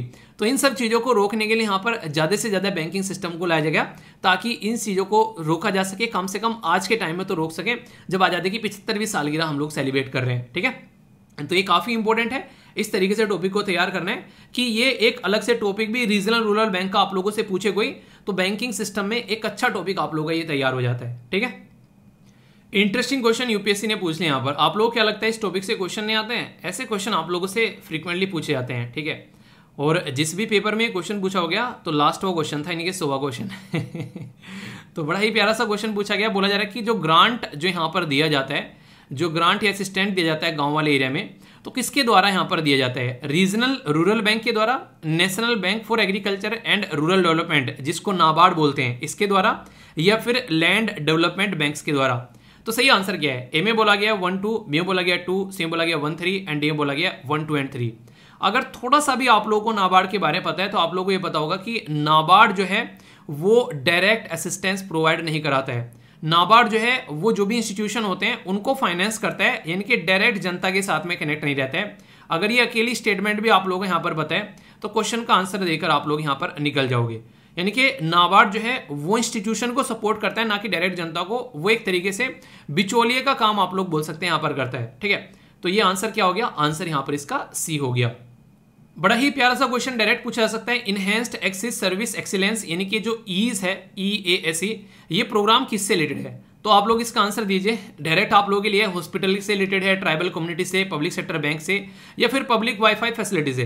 बताओ क्वेश्चन का आंसर क्या है? बताने की जरूरत है क्या मुझे? तो ऐसे ऐसे क्वेश्चन डायरेक्ट आप लोगों से पूछे जाते हैं, और ये एक बड़ा ही इंटरेस्टिंग सा फॉर्मेट है एग्जामिनर का, जो ऐसे क्वेश्चन आप लोगों से पूछते हैं। तो आप लोग इस तरीके क्वेश्चन डायरेक्ट आप लोगों से एग्जाम में पूछें तो आसानी से आंसर दे सकते हो। ओके, आगे चलते हैं। एक और क्वेश्चन है यहाँ पर इसके बारे में, रिफॉर्म इंडेक्स के बारे में जो पूरा है, बोला गया कि ये प्रिपेयर किया गया था यहाँ पर इंडियन बैंकिंग एसोसिएशन और बोस्टन कैलकुलेटिंग जो ग्रुप है उसके द्वारा। दूसरा बोला गया कमीशन किया गया था फाइनेंस मिनिस्ट्री के द्वारा। इसी के साथ में यहाँ पर ये जो फ्रेमवर्क है अडेप्ट किया गया था last year to strengthen the public sector private जो बैंकिंग सिस्टम ऑन द दो जो भी मैट्रिक्स है उसके बेस पर यहाँ पर रैंकिंग वगैरह उनको दी जाती है। सही आंसर क्या है? ए में बोला गया 1 and 2, बी में बोला गया 2 and 3, सी में बोला गया 1 and 3 और डी में बोला गया ऑल ऑफ द अबव। तो जैसा मैंने डिटेल में पढ़ाया तो आप लोग समझ सकते हैं कि जो लास्ट वाली स्टेटमेंट है वो यहाँ पर आप लोगों को इनकरेक्ट देखने को मिलेगी। ठीक है, तो आंसर क्या है? आंसर यहाँ पर ए हो गया। पहले का आंसर पता चलेगा ना पहले का सी है। ठीक है, इसका आंसर आप लोग को ए देखने को मिलेगा, यानी कि 1 and 2। रीजन क्या है? क्योंकि यहाँ पर आप लोग देखते हैं फ्रेमवर्क जो है ये यहाँ पर लेकर आया गया एक तरीके से आप लोगों के सामने, ताकि सिचुएशन को यहाँ पर सुधारा जा सके। तो strengthen the public sector bank ये आप लोगों को यहाँ पर देखने को मिलेगा कि स्टेटमेंट में यहाँ पर पब्लिक और प्राइवेट दोनों दिया गया है। तो कंफ्यूजन आप लोगों को बिल्कुल नहीं होना चाहिए। तो पब्लिक बैंक की बात यहाँ पर की जा रही है। ठीक है, तो थोड़ी थोड़ी सी इन स्टेटमेंट जो है एग्जाम में आप लोगों को डुबा कर ले जाती हैं। अगर ध्यान से नहीं पढ़ोगे तो क्वेश्चन जो है वो जरा सी देर में खटिया खड़ी कर देंगे और फिर लगेगा यार ये पढ़ा हुआ था सब कुछ कहाँ से निकल गया। तो टॉपिक को तैयार ऐसे करो, इसलिए कहता हूँ टॉपिक तैयार करके क्वेश्चन की प्रैक्टिस जरूर कर लो। रिवीजन उसी से होता है, लंबे समय तक चीजें याद रखनी है। तो जो लेटेस्ट है यहाँ पर वो है enhanced access and service excellence, ये 5वें नंबर का जो मैंने बोला। तो यहाँ पर अगर ध्यान से पढ़ोगे आप लोग इस क्वेश्चन को तो सारी की सारी स्टेटमेंट पढ़ने के बाद में आप लोगों को नजर आएगा कि आप लोगों ने क्वेश्चन गलत कर दिया है। क्यों? क्योंकि इनकरेक्ट पूछा गया है। और यहाँ पर अगर एक ही बात आप लोगों को याद हो जो मैंने अभी पढ़ाई थी कि यहाँ पर 5वां जो ईज लेकर आया गया इसमें 3 साल की स्ट्रेटजी बनाई गई थी, और यहाँ पर क्या बोला गया कि 2 साल की स्ट्रेटजी बनाई गई है। तो ये स्टेटमेंट गलत होगी यहाँ पर और आंसर इसका ए हो गया। तो डायरेक्ट क्वेश्चन आप लोगों के सामने रीजनल रूरल बैंक के बारे में बोला गया कि गवर्न किया जाता है रीजनल रूरल बैंक एक्ट के द्वारा, जो कि 1976 में लेकर आया गया। रिकमेंड किया गया था नरसिम्हन कमेटी 1976 में। और आरआरबी जो है यहाँ पर ये एक तरीके से एलिमिनेट करता है मनी लेंडर को, जो कि बीच में मनी लेंडर होते हैं बिचौलिया, उनको। सही स्टेटमेंट क्या है? ओनली 1, ओनली 2, ऑल 3 या फिर नन ऑफ द अबव। तो अभी बताया था आप लोगों को यहाँ पर ये डिटेल में मैंने पूरी स्लाइड आप लोगों को इसी के नाम थी यहाँ पर। तो एक 75 आप लोगों को यहाँ पर देखने को मिलेगा। जो कमेटी थी यहाँ पर रिकमेंड दिया गया 1975 और फिर ये बनाया गया 1976 में, ना कि दोनों 76 में। ठीक है, तो छोटा छोटा सा कंफ्यूजन आप लोग कई बार ले डूबता है। तो आंसर यहाँ पर बी हो गया। तो इस तरीके से क्वेश्चन देखो आप लोगों के लिए इतने सारे क्वेश्चन ये फ्रेम किए गए ताकि अच्छे से टॉपिक को आप लोग क्लियर कर सको माइंड में। आया टॉपिक करने में मजा ढंग से, यहाँ पर सारी चीजें के कवर हो गई। अब कोई भी कंफ्यूजन अगर आप लोगों को लग रहा है तो वो कंफ्यूजन भी आप लोग यहाँ पर पूछ सकते हैं। जो बेसिक चीजें हैं वो सारी आप लोगों को यहाँ पर प्रोवाइड करा दी है। क्वेश्चन का प्रैक्टिस आप लोग करा दी है। अब आंसर राइटिंग भी आप लोग अच्छे से प्रैक्टिस कर सकते हैं। आंसर राइटिंग में छोटा सा काम किया करो, एक दूसरे के साथ में मिलकर प्रैक्टिस कर लिया करो। बहुत सारे पॉइंट्स ऐसे होते हैं जो सामने वाला जानता होगा, आप लोग नहीं जानते। बहुत सारे पॉइंट्स ऐसे आप लोग जानते हैं, सामने वाला नहीं जानता है। तो इसको आप लोग अच्छे से प्रैक्टिस किया करो, एक दूसरे का आंसर रिव्यू कर तभी लंबे समय तक चीजें याद रख पाओगे। ओके, ये यार एक ऐसा टॉपिक है जो हमेशा मेरे दिल के करीब कई बार देखने को मिलता है, क्योंकि एपीजे अब्दुल कलाम सर की मेहनत इसके अंदर झलकती हुई नजर आती है। Missile man of India APJ Abdul Kalam sir के द्वारा जो एक बेसिक एक तरीके से नींव रखी गई थी, उसी में से निकला हुआ सिस्टम आप लोगों को यहाँ पर देखने को मिलेगा। न्यू जनरेशन अग्नि पी बैलिस्टिक मिसाइल। तो जो शब्द पी है यहाँ पर, इसके बारे में बताओ ये क्या है। आप लोगों से देखता हूँ कौन कौन इसको बताते हैं, फिर लेक्चर डिस्कस करूंगा, आगे आप लोगों को इसके बारे में पता चल ही जाएगा। इसी के साथ में एक क्वेश्चन आप लोगों को दिखा देता हूं, उसी के साथ में आप लोग कनेक्ट करके अच्छे चल पाएंगे। आप लोग क्या करना है, राइट ए नोट, एक नोट लिखना है आप लोगों को यहाँ पर इंडियन मिसाइल डिफेंस सिस्टम के ऊपर, और क्या प्रोग्रेस उसमें देखने को मिल रही है फिलहाल के टाइम पर। ये इसके ऊपर एक कुछ शब्द आप लोग लिखेगा, बेसिकली मतलब 100, 150 या 200 जो भी आप लोगों को सूटेबल लगे, तो उसमें आप लोग पार्टिसिपेट जरूर करिएगा। पीआईबी के द्वारा काफी डिटेल में आर्टिकल कवर किया गया, उतने ही डिटेल में बेसिक बैकग्राउंड इन्फॉर्मेशन के साथ में कवर करूंगा। टकटकी लगाकर टॉपिक को सुनिएगा, क्योंकि ऑब्जेक्टिव टाइप क्वेश्चन के आंसर भी आप लोगों को देने होंगे। तो अगर चाहते हो कि मजा आए क्वेश्चन के आंसर देने में, तो अच्छे से पार्टिसिपेट करना। ये जीएस पेपर 3 डिफेंस टेक्नोलॉजी के अंदर आप लोग इसको कवर कर सकते हैं। DRDO, defence research and development organisation, जैसे हमारी कंट्री में ISRO, Indian space research organisation जो है वो शांति के कामों के लिए जानी जाती है, सैटेलाइट वगैरह छोड़ना जिसके बेस पर हम लोग बातें कर पाते हैं, कम्युनिकेशन, वो सारी चीजें। पर डीआरडीओ जो है हमारी रक्षा के लिए जाना जाता है, यहाँ पर किसी भी दुश्मन का मुंह तोड़ने के लिए, उसके लिए मिसाइल का डेवलपमेंट करना, और ये सारी चीजें डीआरडीओ की कैटेगरी में आती है। तो इसके द्वारा अभी यहाँ पर new generation nuclear capable ballistic missile जिसका नाम अग्नि पी रखा गया है, ये कहां से लॉन्च की गई है? डॉक्टर एपीजे अब्दुल कलाम जो आइलैंड है उड़ीसा के अंदर में, वहां से लॉन्च की गई है। उड़ीसा पब्लिक सर्विस कमीशन की तैयारी कर रहे हैं, तो ये काफी इंपॉर्टेंट पॉइंट आप लोगों के लिए हो जाता है। यहाँ पर याद रखिएगा इसके बारे में, यहाँ पर उड़ीसा के द्वारा ये पहले इसका नाम व्हीलर आइलैंड हुआ करता था, पर लेकिन इसका नाम चेंज करके एपीजे अब्दुल कलाम आइलैंड कर दिया गया। तो ये उड़ीसा के अंदर में है, ये याद रखिएगा। पर्टिकुलर लोकेशन आप लोगों के सामने यहाँ पर बे ऑफ बंगाल में आप लोग को ये आइलैंड देखने को मिलेगा। लोकेशन अगर आप लोग देखना चाहते हैं तो यहाँ पर ये आप लोगों के सामने एग्जैक्ट लोकेशन है इस पर्टिकुलर आइलैंड की। तो यहाँ से पर्टिकुलर ये जो मिसाइल वगैरह है यहाँ से लॉन्च की जाती है, जो उड़ीसा के अंदर आप लोग यहाँ पर देखने को मिलेगा। तो इसलिए इसके बारे में आप लोग याद रखिएगा, कल को क्वेश्चन बने तो कंफ्यूजन आप लोग को नहीं होना चाहिए। अभी जो अग्नि मिसाइल है यहाँ पर जिसमें पी शब्द लगा हुआ है, तो ये आप लोगों से अगर कोई क्वेश्चन पूछ ले तो पी का मतलब है प्राइम, तो प्राइम शब्द यहाँ पर ऐड किया गया यहाँ पर जो कि अग्नि मिसाइल सिस्टम के अंदर में। तो ये जो प्राइम सिस्टम के बेस पर यहाँ पर ये मिसाइल लॉन्च की जा रही है, ये 2 स्टेज जिसमें आप लोगों को बेसिकली सॉलिड प्रोपेलेंट आप लोगों को देखने को मिलेगा, ये सिस्टम नजर आता है। और इसकी जो रेंज है वो लगभग आप लोगों को 2000 किलोमीटर आप लोगों को इसकी रेंज नजर आएगी। कैसी मिसाइल है? सरफेस टू सरफेस ये मार करने वाली मिसाइल आप लोगों को यहाँ पर देखने को मिलेगी। और इसी के साथ में यहाँ पर ये जो मिसाइल है ये काफ़ी एक इम्प्रूव्ड वर्जन बोल सकते हैं जो हमारे पास में मिसाइल है, ये आप लोग समझ सकते हैं। हमारी कंट्री में जो मिसाइल सिस्टम है उसको स्ट्रेंथन करने के लिए ये एक नेक्स्ट एडिशन बोल सकते हो। एक काफ़ी शानदार और एक इम्पोर्टेंट प्रोग्राम है हमारे देश में जिसको बोलते हैं integrated guided missile development programme. ये जो प्रोग्राम है किसके द्वारा यहाँ पर लाया गया? ताकि हमारे देश के ऊपर में जो भी शंका के बादल मंडरा रहे हैं उनको उखाड़कर फेंका जा सके, हमारी तरफ को कोई आंख उठाने से पहले सोच ले कि उसकी आंखों में मिसाइलें गाड़ दी जाएंगी। तो ये प्रोग्राम यहाँ पर हमारी देश में ब्रेन चाइल्ड है किसका? एपीजे अब्दुल कलाम सर का, यानी कि उनके दिमाग से उपजा हुआ यहाँ पर ये प्रोग्राम आप लोगों को देखने को मिलेगा। शानदार तरीके से प्रोग्राम परफॉर्म करता हुआ आगे बढ़ा। इसको अप्रूवल मिला था यहाँ पर 26 जुलाई ये 1983 में, और उस पर्टिकुलर ड्यूरेशन में इतनी सारी मिसाइल जो है वो डेवलप कर दी गई यहाँ पर। यानी कि हमारा देश जो है वो आज के डेट में सेल्फ सफिशिएंट है मिसाइल सिस्टम के अंदर में, दूसरे देश के ऊपर डिपेंडेंट रहने की हम लोग को जरूरत नहीं है।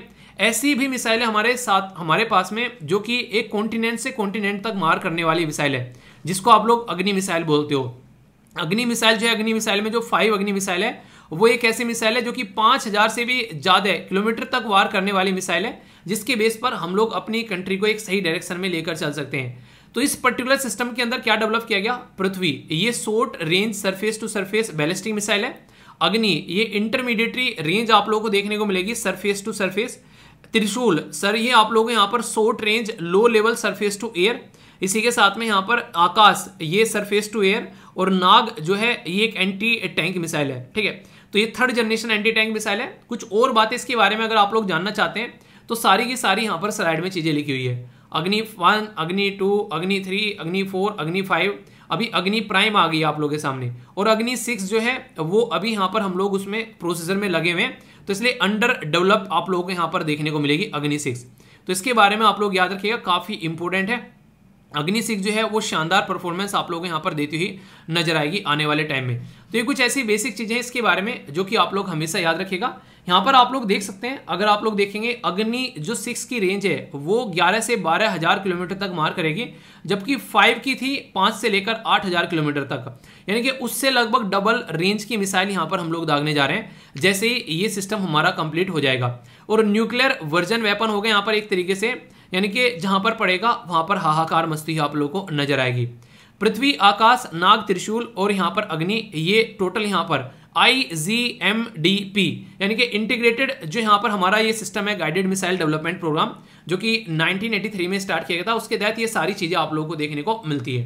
तो इसलिए कहता हूं यहाँ पर मिसाइल के बारे में कुछ आप लोगों से पूछ रहे हैं तो ये बेसिक चीजें हैं जो आप लोग याद रख सकते हैं। ये एक और स्लाइड है आप लोगों के सामने जहां पर यहाँ पर पृथ्वी की कितना वेट है और किस किस रेंज में यहाँ पर आप लोगों को देखने को मिल रही है। अग्नि के बारे में, क्रूज मिसाइल यहाँ पर शॉर्ट रेंज, तो सबके बारे में छोटी छोटी सी इन्फॉर्मेशन आप लोगों के सामने। कल को अगर कोई क्वेश्चन पूछ बैठे आप लोगों से तो ये ऐसी चीज है कि आप लोगों के माइंड में इनको लेकर क्लैरिटी होनी चाहिए, ठीक है।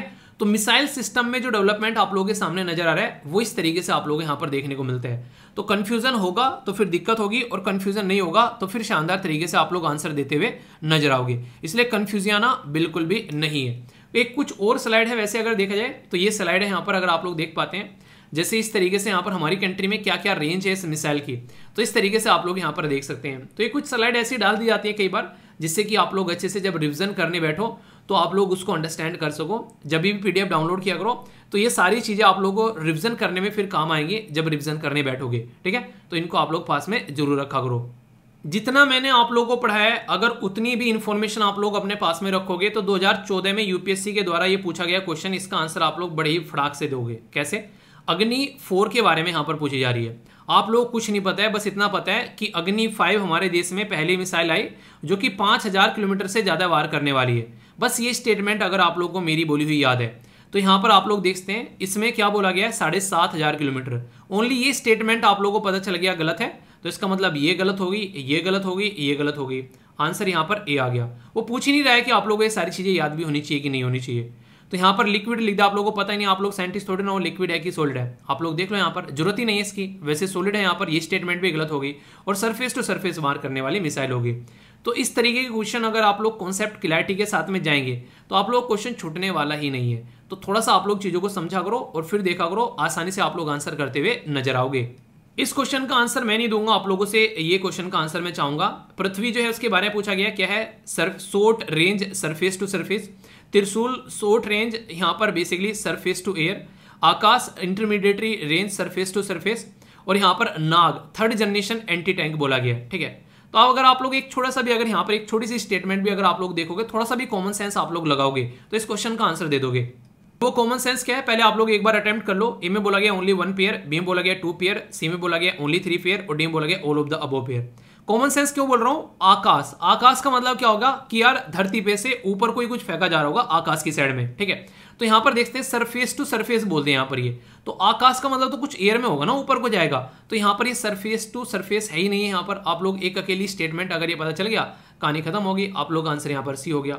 आकाश क्या है यहाँ पर? ये basically surface to air missile है। तो इस तरीके से आप लोग समझिए, यहाँ पर डायरेक्ट क्वेश्चन आप लोग के निकल के आते हैं, बस क्वेश्चन को ध्यान से पढ़ना है।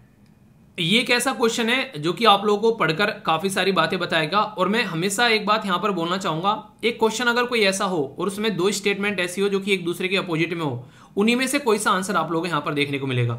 यानी कि यहाँ पर बोला गया कि जो व्हीलर आइलैंड है वो सिचुएटेड है west coast of Orissa in bay of Bengal. यहाँ पर बोला गया व्हीलर आइलैंड है वो सिचुएटेड है east coast of Orissa in West Bengal, sorry bay of Bengal, यानी कि बे ऑफ बंगाल वाली साइड में। तो ये जो मैंने आइलैंड अभी आप लोगों को यहाँ पर दिखाया, तो आप लोग यहाँ पर जो इसको अगर देखोगे ध्यान से तो ये कहाँ पर है? तो ये ईस्ट साइड में आप लोगों को देखने को मिलेगा। लोकेशन भी अगर आप लोगों के माइंड में यहाँ पर इस तरीके से रहती है, तो आंसर क्या हो गया? आंसर डी हो गया। क्वेश्चन सही हो गया? जी नहीं, क्वेश्चन सही नहीं हुआ, इसने गलत पूछा है। तो यहाँ पर आंसर क्या हो गया? आंसर यहाँ पर इसका बी हो गया, इनकरेक्ट। बाकी के सारी की सारी स्टेटमेंट जो है वो करेक्ट है। कॉमन सेंस जो है बहुत मैटर करती है एग्जाम के अंदर में, वो जरूर ध्यान रखिएगा। अभी अग्नि प्राइम मिसाइल के बारे में मैंने आप लोगों से डिस्कस किया। ये क्वेश्चन इससे रिलेटेड और करेक्ट स्टेटमेंट पूछा गया है। बोला गया कि अग्नि पी जो है वो 2 स्टेज, और बोला गया कि सॉलिड और लिक्विड प्रोपेलेंट वाली है। अभी यही मैंने आप लोगों को यहाँ पर बताया। कैनिस्टराइज मतलब एक तरीके से जो कनस्तर होता है, एक तरीके से कनस्तर शेप में जो चीजें रखी रहती है, तो उसे बोला जा रहा है। मैंने अभी बताया यहाँ पर कैसा था ये, सॉलिड और लिक्विड बोला क्या मैंने? अभी आप लोगों ने अगर ध्यान से सुना हो। दूसरा बोला गया सरफेस टू सरफेस, बिल्कुल सही है। 2000 किलोमीटर वार करना बिल्कुल सही है। अभी यहाँ पर जो मैंने आप लोगों को बताया, ये बोला था क्या? ये सॉलिड स्टेट मैंने आप लोगों को यहाँ पर बोला था। तो देख सकते हैं आप लोग सॉलिड है यहाँ पर ये, ठीक है। तो दोनों की दोनों यहाँ पर सॉलिड है, लिक्विड और सॉलिड नहीं है। तो आंसर यहाँ पर आसानी से आप लोग निकाल के बी ले गए, ठीक है। तो टॉपिक को ध्यान से सुनो तो इस तरीके से टॉपिक तैयार हो जाता है। अब इसमें अभी फिलहाल कौन सी मिसाइल है उसके बारे में डिस्कस कर लिया। इसी के साथ में एक पर्टिकुलर लोकेशन आप लोगों की तैयार हो गई। कल को लोकेशन बेस्ड एक मैप बेस्ड क्वेश्चन पूछ लिया आप लोगों से, तो यहाँ पर पर्टिकुलर आइलैंड के बारे में आप लोगों को बता दिया। अग्नि मिसाइल के बारे में एक पर्टिकुलर प्रोग्राम जो अलग से क्वेश्चन पूछा जाता है, integrated guided missile development programme, वो हम लोगों ने यहाँ पर कवर कर लिया। मिसाइल सिस्टम जो भी है वो सारे हम लोगों ने देख लिए। यूपीएससी ने इसके ऊपर क्वेश्चन पूछ रखे हैं, वो क्वेश्चन अटेम्प्ट करा दिए, और अलग से आप लोगों के लिए जो क्वेश्चन फ्रेम किए गए हैं वो क्वेश्चन हो गया, और एक आंसर राइटिंग का क्वेश्चन हो गया। टॉपिक को ऐसे तैयार करो कि पोस्टमार्टम हो जाए उस टॉपिक का, ठीक है। अस्थि चरम में अधिमम वो हो जाए, उसका मतलब अस्थि जो है बिल्कुल इधर उधर हो जाए उसके, बिल्कुल टॉपिक बोले चिल्ला चिल्ला कर कि भाई साहब छोड़ दो, निचोड़ लिया यार, कुछ तो छोड़ दो, ठीक है। फीडबैक जरूर देना, जैसा भी आर्टिकल लगता है, अच्छा या बुरा बता दिया करो। लाइक, डिसलाइक, शेयर या कमेंट करके आप लोग बता सकते हो। ये 4 तरीके होते हैं फीडबैक देने के, ठीक है। बाकी अच्छे से एंजॉय करते रहो, टॉपिक को ऐसे पढ़ लो कि किसी को पढ़ा सको, तब आता है जिंदगी जीने में मजा, वरना क्या फायदा यार। अच्छे से डिस्कस करो और अच्छे से समझो, ठीक है। इंटरेस्टिंग और इंपॉर्टेंट आर्टिकल है, और ऐसे आर्टिकल आप लोगों से हर जगह पूछे जा सकते हैं, प्रीलिम्स, मेंस, इंटरव्यू, या फिर अगर कोई आप लोगों से वैसे ही पूछे तो आप लोग धड़ल्ले से बता सको कि भाई साहब ये दिक्कत है, इसलिए ये प्रॉब्लम है, इसका सोल्यूशन ये है, इसलिए काम नहीं हो रहा है। मतलब क्या बोल दिया मैंने वो भी समझाऊंगा, ठीक है। क्या मतलब है अभी समझते हैं आर्टिकल को। बात की जा रही है यहाँ पर किसके द्वारा, हमारी कंट्री में इंफॉर्मेशन एंड ब्रॉडकास्टिंग मिनिस्ट्री है। ब्रॉडकास्टिंग का मतलब होता है प्रसारण करना, और इंफॉर्मेशन होती है सूचना। तो सूचना का प्रसारण करने वाली मिनिस्ट्री है यहाँ पर ये, जिस मिनिस्ट्री के द्वारा ये बोला गया है कि जो ब्रॉडकास्टिंग यानी कि जो प्रसारण वाला एरिया है, उसमें अगर किसी राज्य को एंट्री करनी है तो हमसे पूछे बगैर वो उसमें एंट्री नहीं करेगा, और अगर करना भी है तो परमिशन हमसे जाएगी, और हम उसको परमिशन देने वाले हैं नहीं, ठीक है। मतलब कहने का ये है कि यहाँ पर गवर्नमेंट, स्टेट गवर्नमेंट अपनी मनमानी यहाँ पर नहीं चला सकता है, सीधी सीधी बात यहाँ पर ये है। आप लोग बोलोगे क्यों नहीं कर सकते यहाँ पर ऐसे। हमारे संविधान में आप लोगों को पता है कि 7वां शेड्यूल है, उस 7वें शेड्यूल में 3 लिस्ट हैं, एक को बोलते हैं यूनियन वाली लिस्ट, दूसरे को बोलते हैं स्टेट वाली लिस्ट, और तीसरे को बोलते हैं कॉन्करेंट वाली लिस्ट यानी कि समवर्ती सूची। तो डिफेंस, कम्युनिकेशन और इंटरनेशनल रिलेशन जैसे जो टॉपिक हैं, ये सारे के सारे यूनियन लिस्ट में आते हैं। तो इसमें अगर स्टेट को एंट्री करनी है तो उसको यहाँ पर पापा से परमिशन लेनी पड़ेगी, और पापा कौन है, वो है सेंट्रल गवर्नमेंट इस पर्टिकुलर एरिया के लिए।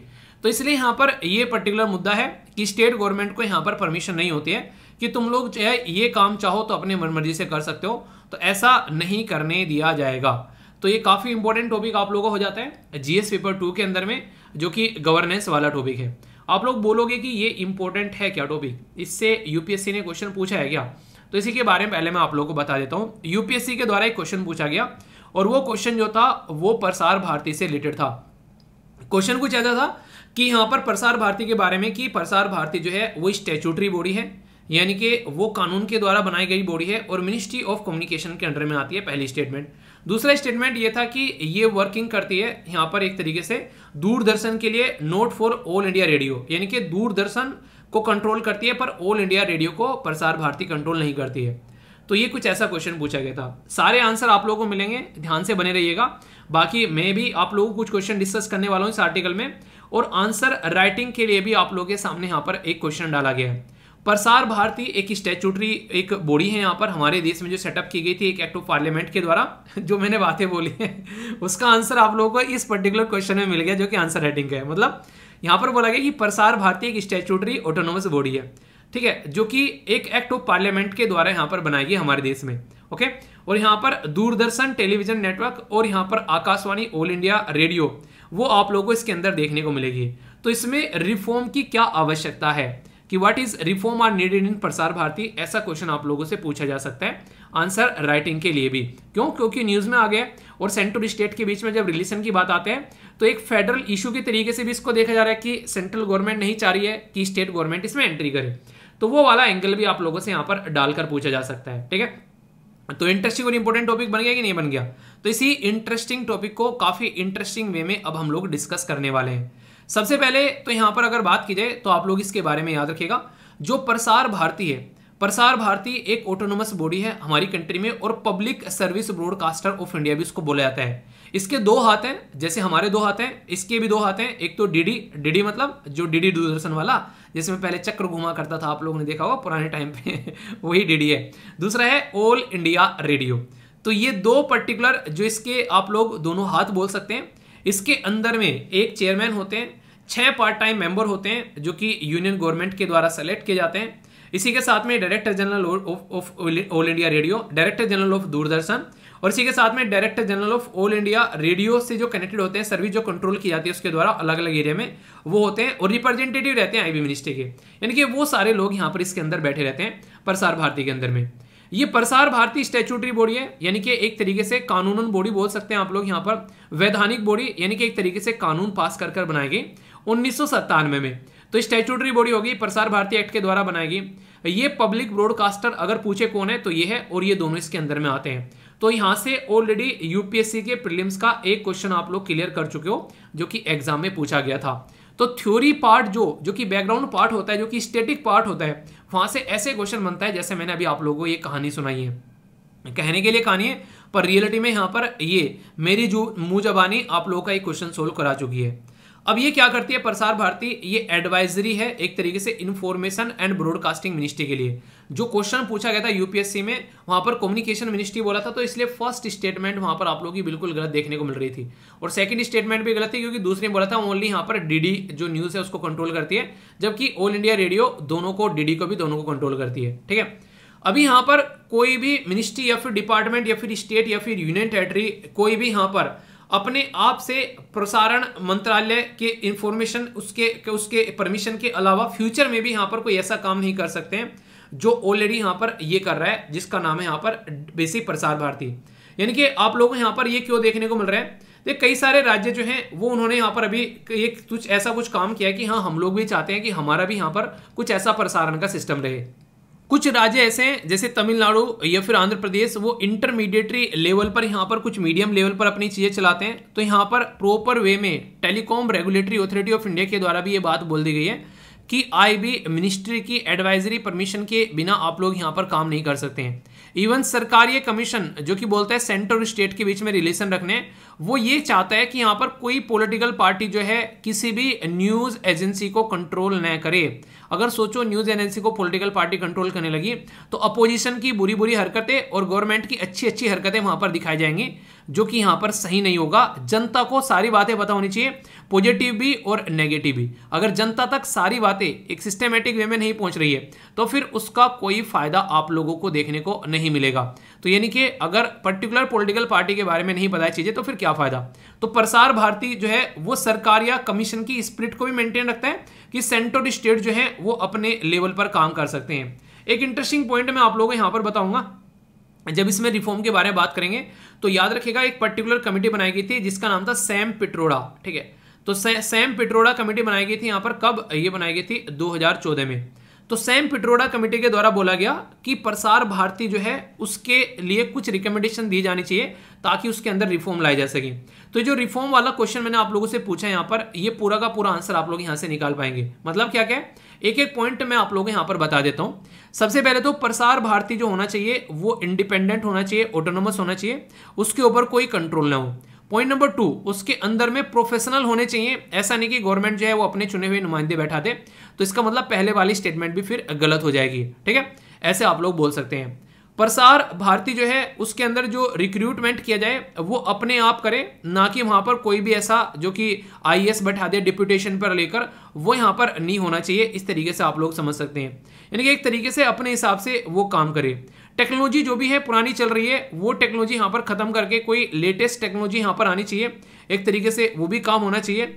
उसको मॉनिटर करने का भी प्रॉपर सिस्टमेटिक वे में काम होना चाहिए, और उसको फंडिंग जो है वो ऐसे मिलनी चाहिए ताकि उसमें कोई रोक टोक ना हो, क्योंकि फंडिंग के लिए अगर दूसरे के ऊपर डिपेंडेंट है और वहां से सही डायरेक्शन में फंडिंग नहीं आ रही है तो फिर वो अपने आप से इंडिपेंडेंटली काम नहीं कर पाएगी। यानी कि प्रसार भारती जो है उसको सिस्टमेटिक वे में काम कराने के लिए आप लोगों को ये सारी चीजें फोकस देनी पड़ेगी। तो ये बातें सारी आप लोग याद रखिएगा, इंपॉर्टेंट पॉइंट है, डायरेक्ट भी क्वेश्चन आप लोगों से यहाँ पर कई बार पूछ ले आते हैं। ठीक है, कोई भी कंफ्यूजन नहीं होना चाहिए। आगे अगर बात करें telecom regulatory authority of India, तो एक बॉडी आप लोग की ये भी तैयार हो जाएगी। कल को अगर यहाँ से कोई क्वेश्चन पूछ ले, टेलीकॉम वैसे भी न्यूज में 5G इंप्लीमेंट आप लोगों के लिए अभी यहाँ पर जैसे 5G आ रहा है तो उसके चलते भी 5G भी यहाँ पर काफी एक तरीके से रोल प्ले कर रहा है, तो वहां से भी क्वेश्चन आप लोगों के लिए पूछा जा सकता है। तो ये भी कुछ चीजें आप लोग यहाँ पर समझ सकते हैं। कल को अगर क्वेश्चन पूछ ले जाए तो 5G के बारे में आप लोगों को डायरेक्ट पता होना चाहिए, अच्छा भाई साहब ये चीजें हैं, और बिल्कुल भी कंफ्यूजन आने की जरूरत नहीं है। तो इस तरीके से आप लोगों को चीजों को लेकर चलना है। ठीक है, मतलब कहने का सीधा सीधा मतलब यार कि जो भी चीजें तैयार करो वो इस तरीके से तैयार करो कि उससे रिलेटेड कोई भी पॉइंट अगर आप लोगों का आ जाए तो क्वेश्चन ना आप लोगों का छूटे, बिल्कुल सही तरीके से आप लोग क्वेश्चन जो है वो क्लियर होने चाहिए। ठीक है, तो ये मेरा बेसिक पर्पज है जिसके चलते ये सारी बातें मैं आप लोगों को बताता हुआ चल रहा हूँ। तो टेलीकॉम रेगुलेटरी अथॉरिटी 1997 में बनाई गई पार्लियामेंट एक्ट के द्वारा 1997 में। तो ये भी एक कैसी बॉडी होगी, ये एक स्टैट्यूटरी बॉडी हो गई इंडिपेंडेंट, जो कि टेलीकॉम बिजनेस को रेगुलेट करती है। तो इसलिए यहाँ पर ये एक बॉडी ऐसी है जो कि इंडिपेंडेंट तरीके से अपने सजेशन दे पाती है, ऐसा यहाँ पर माना जाता है। ये क्रिएट की गई एक तरीके से यहाँ पर जो एक तरीके से ना टेलीकम्युनिकेशन में कैसे रिफॉर्म लेकर आना है, किस तरीके से उसको लेकर चलना है, डायरेक्ट टू होम सर्विस वगैरह, मोबाइल नंबर पोर्टेबिलिटी जो होती है ना, कोई भी मोबाइल किसी भी नंबर में आप लोग आज के डेट में ट्रांसफर कर लेते हो, किसी भी नेटवर्क में, मान लीजिए आप लोगों का नंबर है कोई किसी दूसरे में ट्रांसफर करा लिया, मतलब कनेक्शन चेंज हो गया, पहले बीएसएनएल था अब एयरटेल हो गया, पहले बीएसएनएल था अब यहाँ पर मान लीजिए जियो हो गया, पहले जियो था मान लीजिए अब एयरटेल हो गया। तो ये सारी चीजें यहाँ पर ये ट्राई के अंदर में आप लोगों को देखने को मिलेगा, आप लोग ये सारी चीजें कर पाते हैं। टैरिफ क्या रहना चाहिए, पता चला कोई सर पे नाच रहा आकर, अभी ट्राई ने यहाँ पर आप लोगों को पता है एक आर्टिकल मैंने डिस्कस किया था, ट्राई ने यहाँ पर ये बोला कि 30 दिन का कोई भी आप लोगों के पास में टैरिफ नहीं है, मतलब यहाँ पर कोई भी टैरिफ, कोई तो आप लोग 25 दिन का दे रहे हैं, कोई आप लोग 28 दिन का दे रहे हैं। तो एक इंसान अगर यहाँ पर इस तरीके से आप लोग ये टैरिफ यूज कर रहे हैं, सोचो उस इंसान के बारे में 12 महीने होते हैं, 12 महीने में अगर एक महीने में आप लोग 28 दिन का टैरिफ दे रहे हो तो 2-2 दिन निकाल लो, यहां पर इस तरीके से 24 दिन सीधे हो गए, यानी कि एक साल में 12 महीने का टैरिफ उसको डलवाना था पर वो 13 महीने के टैरिफ के पैसे पे कर रहा है। तो ये गलत तरीका है। यहाँ पर ये एक कोई ना कोई ऐसा आप लोगों के पास में टैरिफ होना चाहिए जो कि 12 महीने का काम ही करे यहाँ पर, तो उसके चलते दिक्कत आती है, क्योंकि ये बोलते हैं कि कोई तो दिन होता है, कोई महीना होता है 28 का, कोई महीना होता है 30 का, कोई महीना होता है 31 का, तो ऐसा कैसे पॉसिबल है। तो उसके ऊपर डिस्कशन किए गए कई सारे कि भाई साहब या तो आप लोग ये रखो कि जिस डेट में स्टार्ट हो गया उस डेट से उस डेट में फिक्स करना है, या फिर मंथली बेसिस पर आप लोग देखो जिस भी दिन का जो मंथ रहता है उस तरीके से आप लोगों को चीजों को लेकर चलना है। तो जनता के लिए सहूलियत प्रोवाइड कराने का काम यहाँ पर जनता को ध्यान में रखते हुए telecom regulatory authority of India जो है वो काम करती हुई यहाँ पर नजर आती है। ठीक है, तो ये कुछ बेसिक बातें हैं, कंफ्यूजियाना बिल्कुल भी नहीं है। क्वेश्चन पूछूंगा, उनके आंसर देना अच्छे से, पता चलेगा मुझे भी, मेरे दिल को सुकून मिलेगा कि आप लोगों ने पर्टिकुलर आर्टिकल बड़े ध्यान से सुना है। ठीक है, तो मेरे दिल की तसल्ली के लिए क्वेश्चन के आंसर दे दिया करो। ओके, याद रख पाओगे लंबे समय तक, दिल को तसल्ली तो मिलती रहेगी, एग्जाम में सिलेक्शन ले लो। ठीक है, फिर जब मेल करते हो तब मजा आता है, तब मिलती है दिल को तसल्ली तो असली कि हाँ ये देखो बच्चे ने मेल कर दिया, सिलेक्शन लेकर आ रहा है, परिवार को भी कुछ फायदा हो आप लोगों का कि हाँ इतने दिनों से आप लोगों को पढ़ा रहे हैं, आप लोगों की भी जो बेइज्जती हो रही है जगह जगह वो बेइज्जती होनी कम हो जाए थोड़ी सी, है कि नहीं। तो इसलिए अच्छे से पढ़ाई किया करो। Telecom regulatory authority of India एक स्टैट्यूटरी बॉडी है, ये बताया गया पहली स्टेटमेंट में। दूसरा बोला गया कि जो ट्राई है वो इंडिपेंडेंट रेगुलेटर है टेलीकॉम बिजनेस का इंडिया के अंदर में।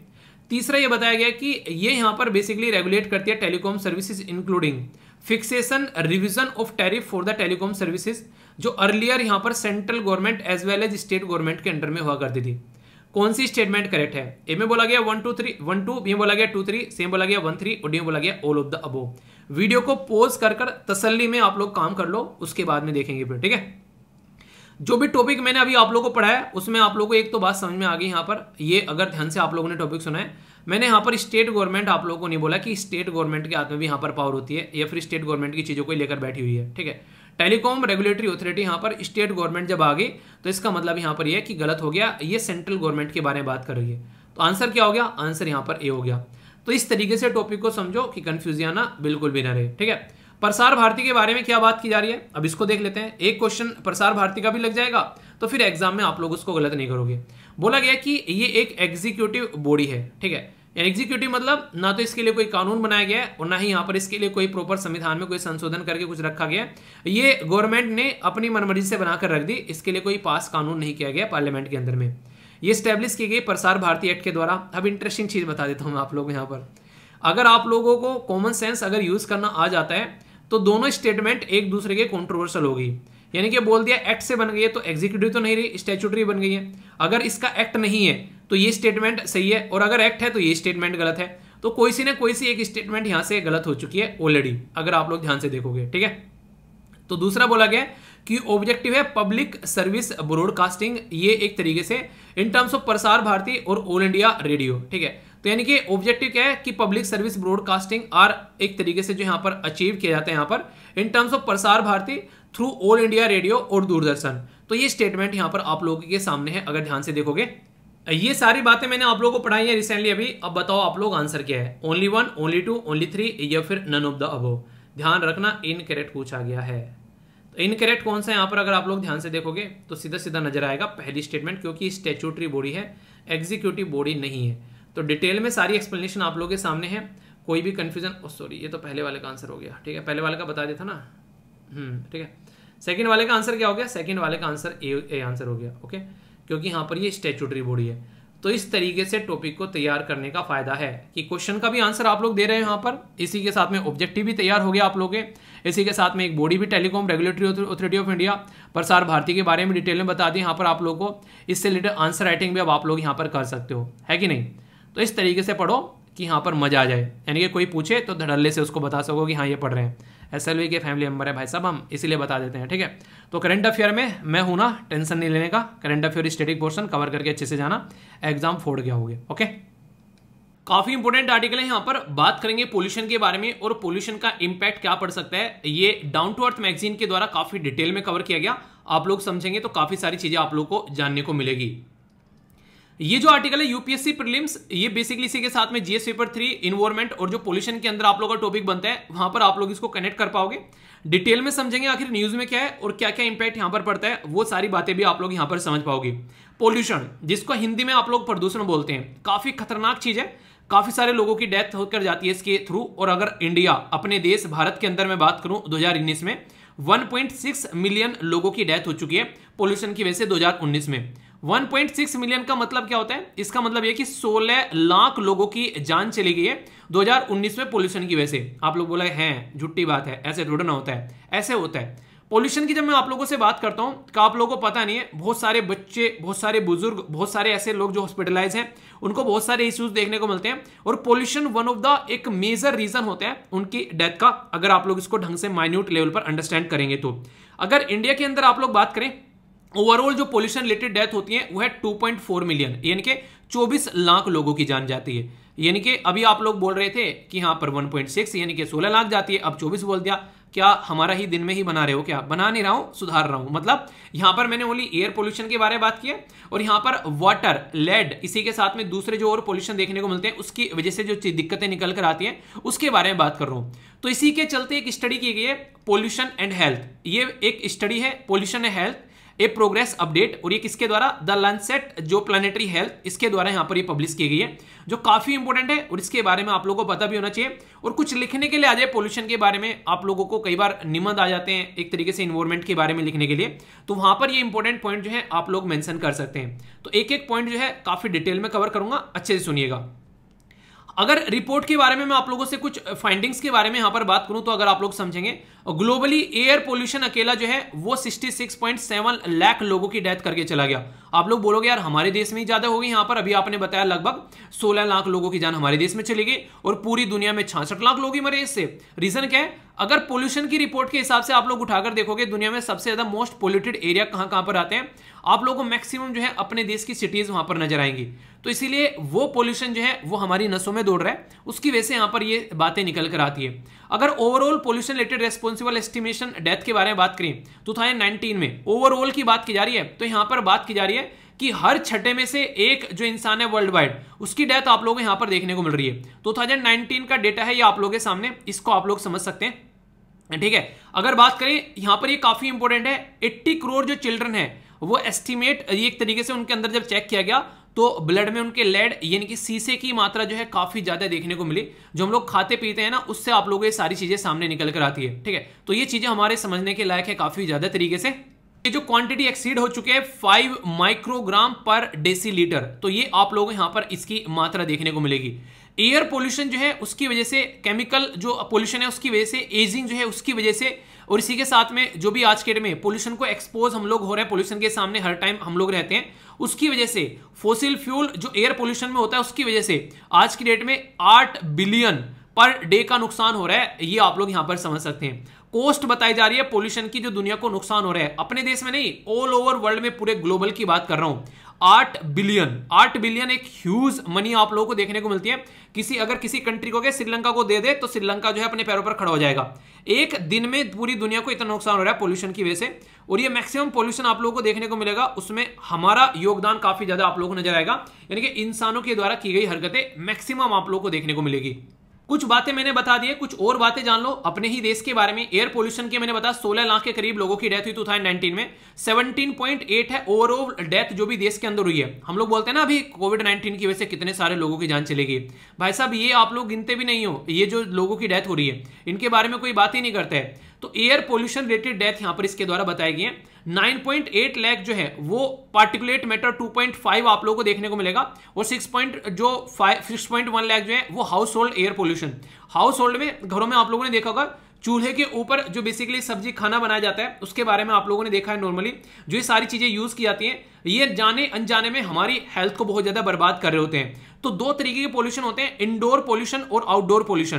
तो वो काफी ज्यादा प्रॉब्लम क्रिएट करते हैं। एक्सट्रीम पुअर्टी वाले जो लोग होते हैं, जो काफी गरीब तबका है सोसाइटी का, एक तो इंडोर पोल्यूशन की वजह से मरता है, और दूसरा वाटर पोल्यूशन, पीने के लिए स्वच्छ पानी नहीं मिलेगा उस इंसान को, और दूसरा यहाँ पर अगर बात करें घरों में चूल्हे वगैरह जो जलाए जाते हैं उनमें गोबर उपले या फिर लकड़ियां वगैरह इस्तेमाल की जाती है, जिसकी वजह से महिलाओं की डेथ होती है, और मैक्सिमम ये चीजें देखने को मिलेगी। सिमिलर काइंड ऑफ कंडीशन बन जाती है जहां कोई इंडस्ट्री है। आप लोगों को इंटरेस्टिंग चीज बताऊं, अभी दिल्ली के अंदर कोई भी इंडस्ट्री नॉर्मली आप लोगों को ज्यादातर देखने को नहीं मिलती है। सारी इंडस्ट्री एनसीआर वाले रीजन में निकालती है, यानी कि गाजियाबाद, मेरठ, अलवर, ये सारा जो आसपास वाला रीजन आप लोगों को देखने को मिलेगा ना, वहां पर इंडस्ट्री निकाल दी उनके द्वारा। क्यों? क्योंकि उनको पता है पोल्यूशन फैला रहा है, तो दिल्ली के अंदर पोल्यूशन नहीं चाहिए, आसपास के लोग मरते रहो। ठीक है, और ये हर एक गवर्नमेंट जो है वो कोशिश करती है कि अपने रहने की जगह सुरक्षित होनी चाहिए, क्योंकि जब हमारे देश में यहां पर कोई बाहर का डिग्नेटरी आता है तो ये बोलते हैं कि उसने इतने टाइम में इतनी सारा पोल्यूशन पी लिया है। और याद होगा बराक ओबामा साहब जब स्टार्टिंग में आया करते थे तो उस टाइम पर कई सारे ऐसे हा हुल्ला भी हुए थे कि इंडिया के अंदर जाओगे इतना पोल्यूशन पीकर आओगे, इंडिया तो पोल्यूटेड कंट्री है। तो ये सारे इश्यूज आप लोगों को यहां पर रेगुलरली देखने को मिलते हैं। इंडिया स्पेसिफिक हाईलाइट के बारे में बात करते हैं, वर्स्ट अफेक्टेड लोग कौन है? एयर पोल्यूशन से सबसे ज्यादा किस एरिया में अफेक्टेड लोग नजर आएंगे? Indo Gangetic plain. ये वो रीजन है जहां से हमारी जो प्यारी गंगा रिवर है वो बहते हुए जाती है, तो इस प्लेन को इंडो गैंगेटिक प्लेन की कैटेगरी में आप लोग रख देते हैं। अगर मैप में भी आप लोग देखोगे तो जहां जहां से गंगा रिवर बहकर जा रही है तो ये आप लोगों को देखने को मिलेगा, जिसमें उत्तर प्रदेश, बिहार, वेस्ट बंगाल, ये सारा रीजन आप लोगों को यहां पर नजर आ जाएगा। तो यहां पर सबसे ज्यादा लोगों की डेथ जो होती है वो पोल्यूशन की वजह से आप लोगों को देखने को मिलती है, और न्यू दिल्ली और मैनी मोस्ट जो पोल्यूटेड सिटी है वो इंडिया के अंदर नजर आती है। काफी बड़ा रीजन क्या है? अगर कोई कोज आप लोगों से पूछने लगे, जो भी हम लोग जलाते हैं, घास फूस जो हम लोग जलाते हैं आज के में, सिंगल लार्जेस्ट कोज आप लोगों को देखने को मिलेगा काफी बड़ा। और कंजप्शन ऑफ द कोयल और क्रॉप जो बर्निंग होती है आज की डेट में आप लोगों को ये नजर आता है, जो बिजली आप लोग घरों में यूज कर रहे हैं ना, मैक्सिमम बिजली हम लोग कोयले से बना रहे हैं, और ये कोयला काफी ज्यादा खतरनाक होता है, और अभी रिक्वायरमेंट को ध्यान में रखते हुए इसका यूज करना पड़ता ही पड़ता है। और यहीं से ही आप लोगों को यहाँ पर बेसिकली जो लेड है ये आप लोगों को देखने को मिलेगा, जो काफी इंपॉर्टेंट है। तो 5 माइक्रोग्राम पर डेसीलीटर यहां पर ये आप लोगों को देखने को मिल रहा है, जो कि काफी ज्यादा हो जाता है। 27 करोड़ बच्चे आज के दिन में इसकी चपेट में आ रहे हैं। तो इकोनॉमिक लॉस के बारे में अगर बात करें, 2020 से लेकर 2019 तक का 1% जीडीपी का खा चुका है यहां पर ये पोल्यूशन। जीडीपी में 1% बढ़ाने में ना इंसान जो है उसके घुटनों पर आ जाता है, पर लेकिन यहां पर आप लोग देखो तो ये काफी ज्यादा जरूरी है। अगर कोज को थोड़ा सा और डिटेल में देखें तो नेचुरल कोज होंगे, जैसे डस्ट हो गया, स्मोक हो गया। जब यहां पर नहीं कहीं पर जंगल में आग लग गई, हमारे हाथ में तो नहीं है, जंगल में आग लग गई, कुछ हमारे हाथ में भी है, कुछ हमारे हाथ में नहीं है, वो चीजें आप लोगों को देखने को मिलती है। नेचुरल फायर लग गई, पर लेकिन कहीं पर बवंडर आ गया, कहीं पर हवा चली ताबड़तोड़, वो हमारे हाथ में नहीं है। तो जो हमारे हाथ में है वो एटलीस्ट हम लोग को सुधारना चाहिए।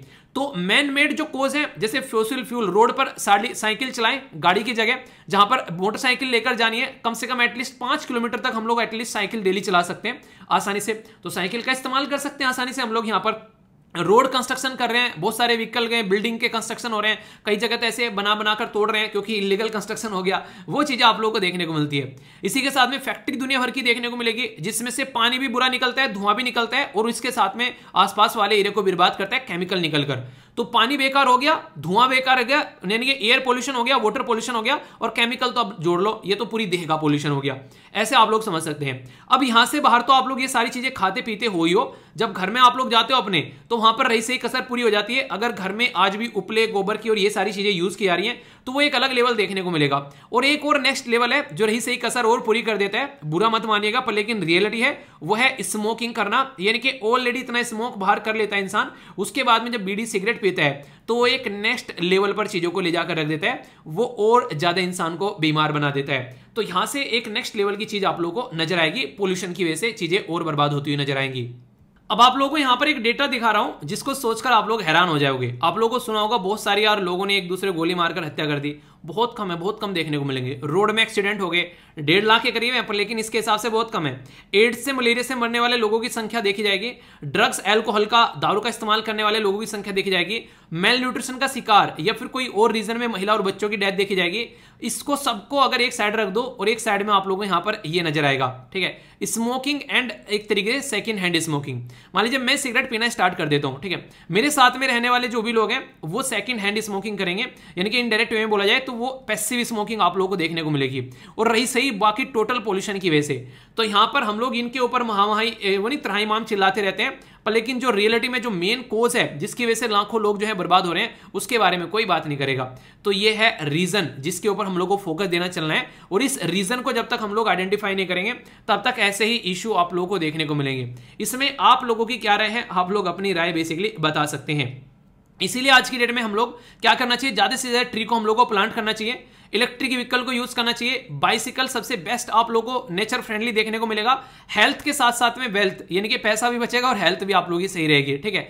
ऑल्टरनेटिव सोर्स यहां पर छतों पर क्या ले, सोलर पैनल यूज किए जा रहे हैं, ठीक है। पब्लिक ट्रांसपोर्ट का यूज करिए, एक इंसान अपनी गाड़ी लेकर चल रहा है, ठीक है, चलो सही है कि आप लोगों को बहुत सारी ऐसी चीजें रहती हैं जो आप लोगों का एक नहीं, मान लीजिए आप लोग किससे मिलने जा रहे हैं, ठीक है, आप लोगों के पास में कोई सामान नहीं है तो आप लोग नॉर्मल जा सकते हैं, ठीक है, किससे मिलने जा रहे हैं, या फिर आप लोग की गाड़ी में 4-5 आदमी समझ में आता है, फिर सही है एक गाड़ी लेकर चलो। अकेला इंसान गाड़ी लेकर जा रहा है, ठीक है, रीजन उनकी इंसान की भी गलती नहीं है, पब्लिक ट्रांसपोर्ट की फैसिलिटी ऐसी नहीं है कि वो गाड़ी का ऑल्टरनेटिव कर सके, वरना किसको ज्यादा दिक्कत है।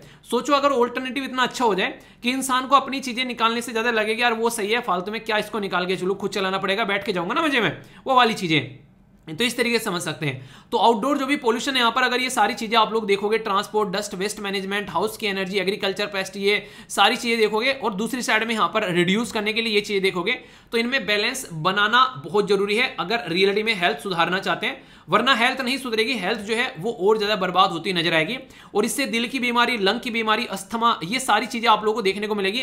आंखों में बीमारी, स्ट्रोक हो गया, रिड्यूस लाइफ स्पैन, इंसान की जिंदगी घटती जा रही है इन सब चीजों की वजह से, ये आप लोगों के सामने नजर आती है चीजें। तो इसके ऊपर काम करना जरूरी है, और सॉल्यूशन सारे आप लोगों के सामने ही है। रिन्यूएबल एनर्जी हम लोग को वेस्ट को अलग अलग जनरेट करना पड़ेगा, इसके ऊपर फोकस देना पड़ेगा। ग्रीन बिल्डिंग आप लोगों को बनानी पड़ेगी, पेड़ पौधे जितने ज्यादा लगाओ। आप लोगों को रेगुलर लगभग 2-4 दिनों के अंदर डेली कोई ना कोई मुझे जो ट्विटर के ऊपर टैग करता है, मैंने बोला था ना कि SLV आर्मी प्लांटिंग ट्री, आप लोग ये हैशटैग करके मुझे टैग किया करो जब भी कोई पेड़ लगाया करो, तो बहुत सारे बच्चे यहां पर करते हैं, तो आप लोग इसको देख सकते हो। तो इससे आप लोगों की लाइफ जो है काफी ज्यादा इंप्रूव होगी आसपास वाले एरिया में, और हर एक इंसान अगर इस तरीके से काम करने लगा, देखते ही देखते यार सारी चीजें चेंज हो जाएंगी। लोग नहीं कहते, आप लोग हम लोकल भाषा में बोलते हैं कि ये जरा सी देर में, एक वर्ड है कि लहंबे के में चीज चेंज हो जाएगी, एक ऐसा वर्ड है जो कि बड़ी जल्दी फ्रिक्वेंटली चीजें चेंज हो जाएंगी। तो उसके लिए आप लोग काम करना पड़ेगा। क्या गवर्नमेंट काम नहीं कर रही है? दिल्ली गवर्नमेंट ने अभी लगाया था यहाँ पर स्मोक टावर, कई जगह और लगाया जा रहा है, धुएं को सोखेगा और प्योर हवा निकालेगा। पर लेकिन सोचो हमारे पेड़ पौधों से ज्यादा पावरफुल कुछ है अगर हम लोग उसको लेकर चलते हैं। गवर्नमेंट के द्वारा दुनिया भर की स्कीम चला रखी है, पर लेकिन लोग अवेयर नहीं है इनके बारे में। अगर बात करें गवर्नमेंट की जो इनिशिएटिव है एयर पोल्यूशन को कंट्रोल करने के लिए, तो आप लोग यहां पर पढ़ सकते हैं। बेसिकली बात की जा रही है notification of the national ambient air quality standard, ठीक है, सेक्टर स्पेसिफिक एमिशन कितना होना चाहिए, इसके बारे में सारी बातें बता रखी है। इसी के साथ में एयर क्वालिटी कैसी होनी चाहिए उसके बारे में बता रखी है। CNG LPG इनको कैसे लेकर चलना है, ये एथेनॉल ब्लेंडिंग के बारे में बात की जा रही है। एयर क्वालिटी इंडेक्स लॉन्च कर दिया, भारत स्टेज 4 से सीधे भारत स्टेज 6 पर जंप मार गए, 5वें को गैप कर गए, क्योंकि पोल्यूशन ज्यादा ना हो। बर्निंग जो है बायोमास उसके ऊपर देख रहे हैं, पब्लिक ट्रांसपोर्ट ज्यादा से ज्यादा इस्तेमाल करने की बातें कर रहे हैं, पोल्यूशन अंडर कंट्रोल सर्टिफिकेट दिया जा रहा है। इसी के साथ में अगर बात करें air prevention and the control pollution act बनाया था 1981 में, आज की बात नहीं है, पुराने टाइम की बातें हैं, ठीक है, बाबा आदम के जमाने से काम चला हुआ रहा है, हमको अब समझ में आ रहा है। 24/7 यहां पर 17th ये हाईलाइट पोल्यूशन जो इंडस्ट्रियल सेक्टर है उनके ऊपर फोकस दिया जा रहा है। इसी के साथ में यहां पर पोल्यूशन एमिटिंग क्रैकर जो बेसिकली बनाए जा रहे हैं कि जो पटाखे चलाओ ऐसे छुड़ाओ जो कि ग्रीन क्रैकर हो, उसके बारे में बात की जा रही है। इसी के साथ में यहां पर अगर बात करें तो एक दिल्ली आइडेंटिफाइड सोर्स वाइज ये यहां पर लेवल एयर पोल्यूशन के बारे में बात की, कैसे यहां पर देखना है और कैसे उसको रेस्पॉन्ड करना है। और यहां पर आप लोगों के सामने रहता भी है, नॉर्मली हमारी कंट्री में सबसे जो बड़ी प्रॉब्लम लगती है, मैक्सिमम सिटी आप लोगों को 2 कैटेगरी में देखने को मिलेगी। अगर इनको ध्यान से आप लोग देख पाओगे, ये जो 2 कैटेगरी है ना यहाँ पर, ये वाली और ये वाली, और इसमें भी बहुत सारी पहुंची नजर आएंगी। यहां तो कोई खुशनसीब होगा जो इस कैटेगरी में आप लोगों को देखने को मिलेगा। तो एयर क्वालिटी जो इंडेक्स है यहाँ पर 0 से लेके 5 तक गुड होता है, 51 से लेके 100 तक सेटिस्फैक्टरी होता है, 100 से लेके 200 तक यहां पर मॉडरेट होता है। यहां तक कहानी ठीक है, इसके ऊपर कहानी खराब है, सॉरी। 100 201 से लेके पुअर हो गया स्टार्ट 300 तक, 301 से लेके 400 तक वेरी प्योर, और मैक्सिमम कई तो यहां देखने को मिल जाते हैं। भाई साहब बीमार इंसान हो रहे हैं इतनी जिसकी कुछ हद नहीं है, तो इसके ऊपर काम करना काफी जरूरी है, वरना दिक्कतें देखने को मिलती है। और इसके ऊपर मैंने कई बार आप लोगों को पढ़ाया भी है सफर के बारे में। ये सफर नहीं है कि सफर करना इंसान को या फिर कहीं सफर में जाना, ठीक है, ये सफर है system of air quality and weather forecasting. तो ये हमारी कंट्री में एक ऐसा सिस्टम लॉन्च किया गया जिसके ऊपर कई बार क्वेश्चन भी बन चुके हैं। इंडिया में दिल्ली के अंदर बेसिकली इनॉग्रेट किया गया था अर्थ साइंस मिनिस्ट्री के द्वारा, और पुणे, मुंबई, अहमदाबाद में इसके आप लोगों को सिटीज में इसके एरिया देखने को मिलेंगे।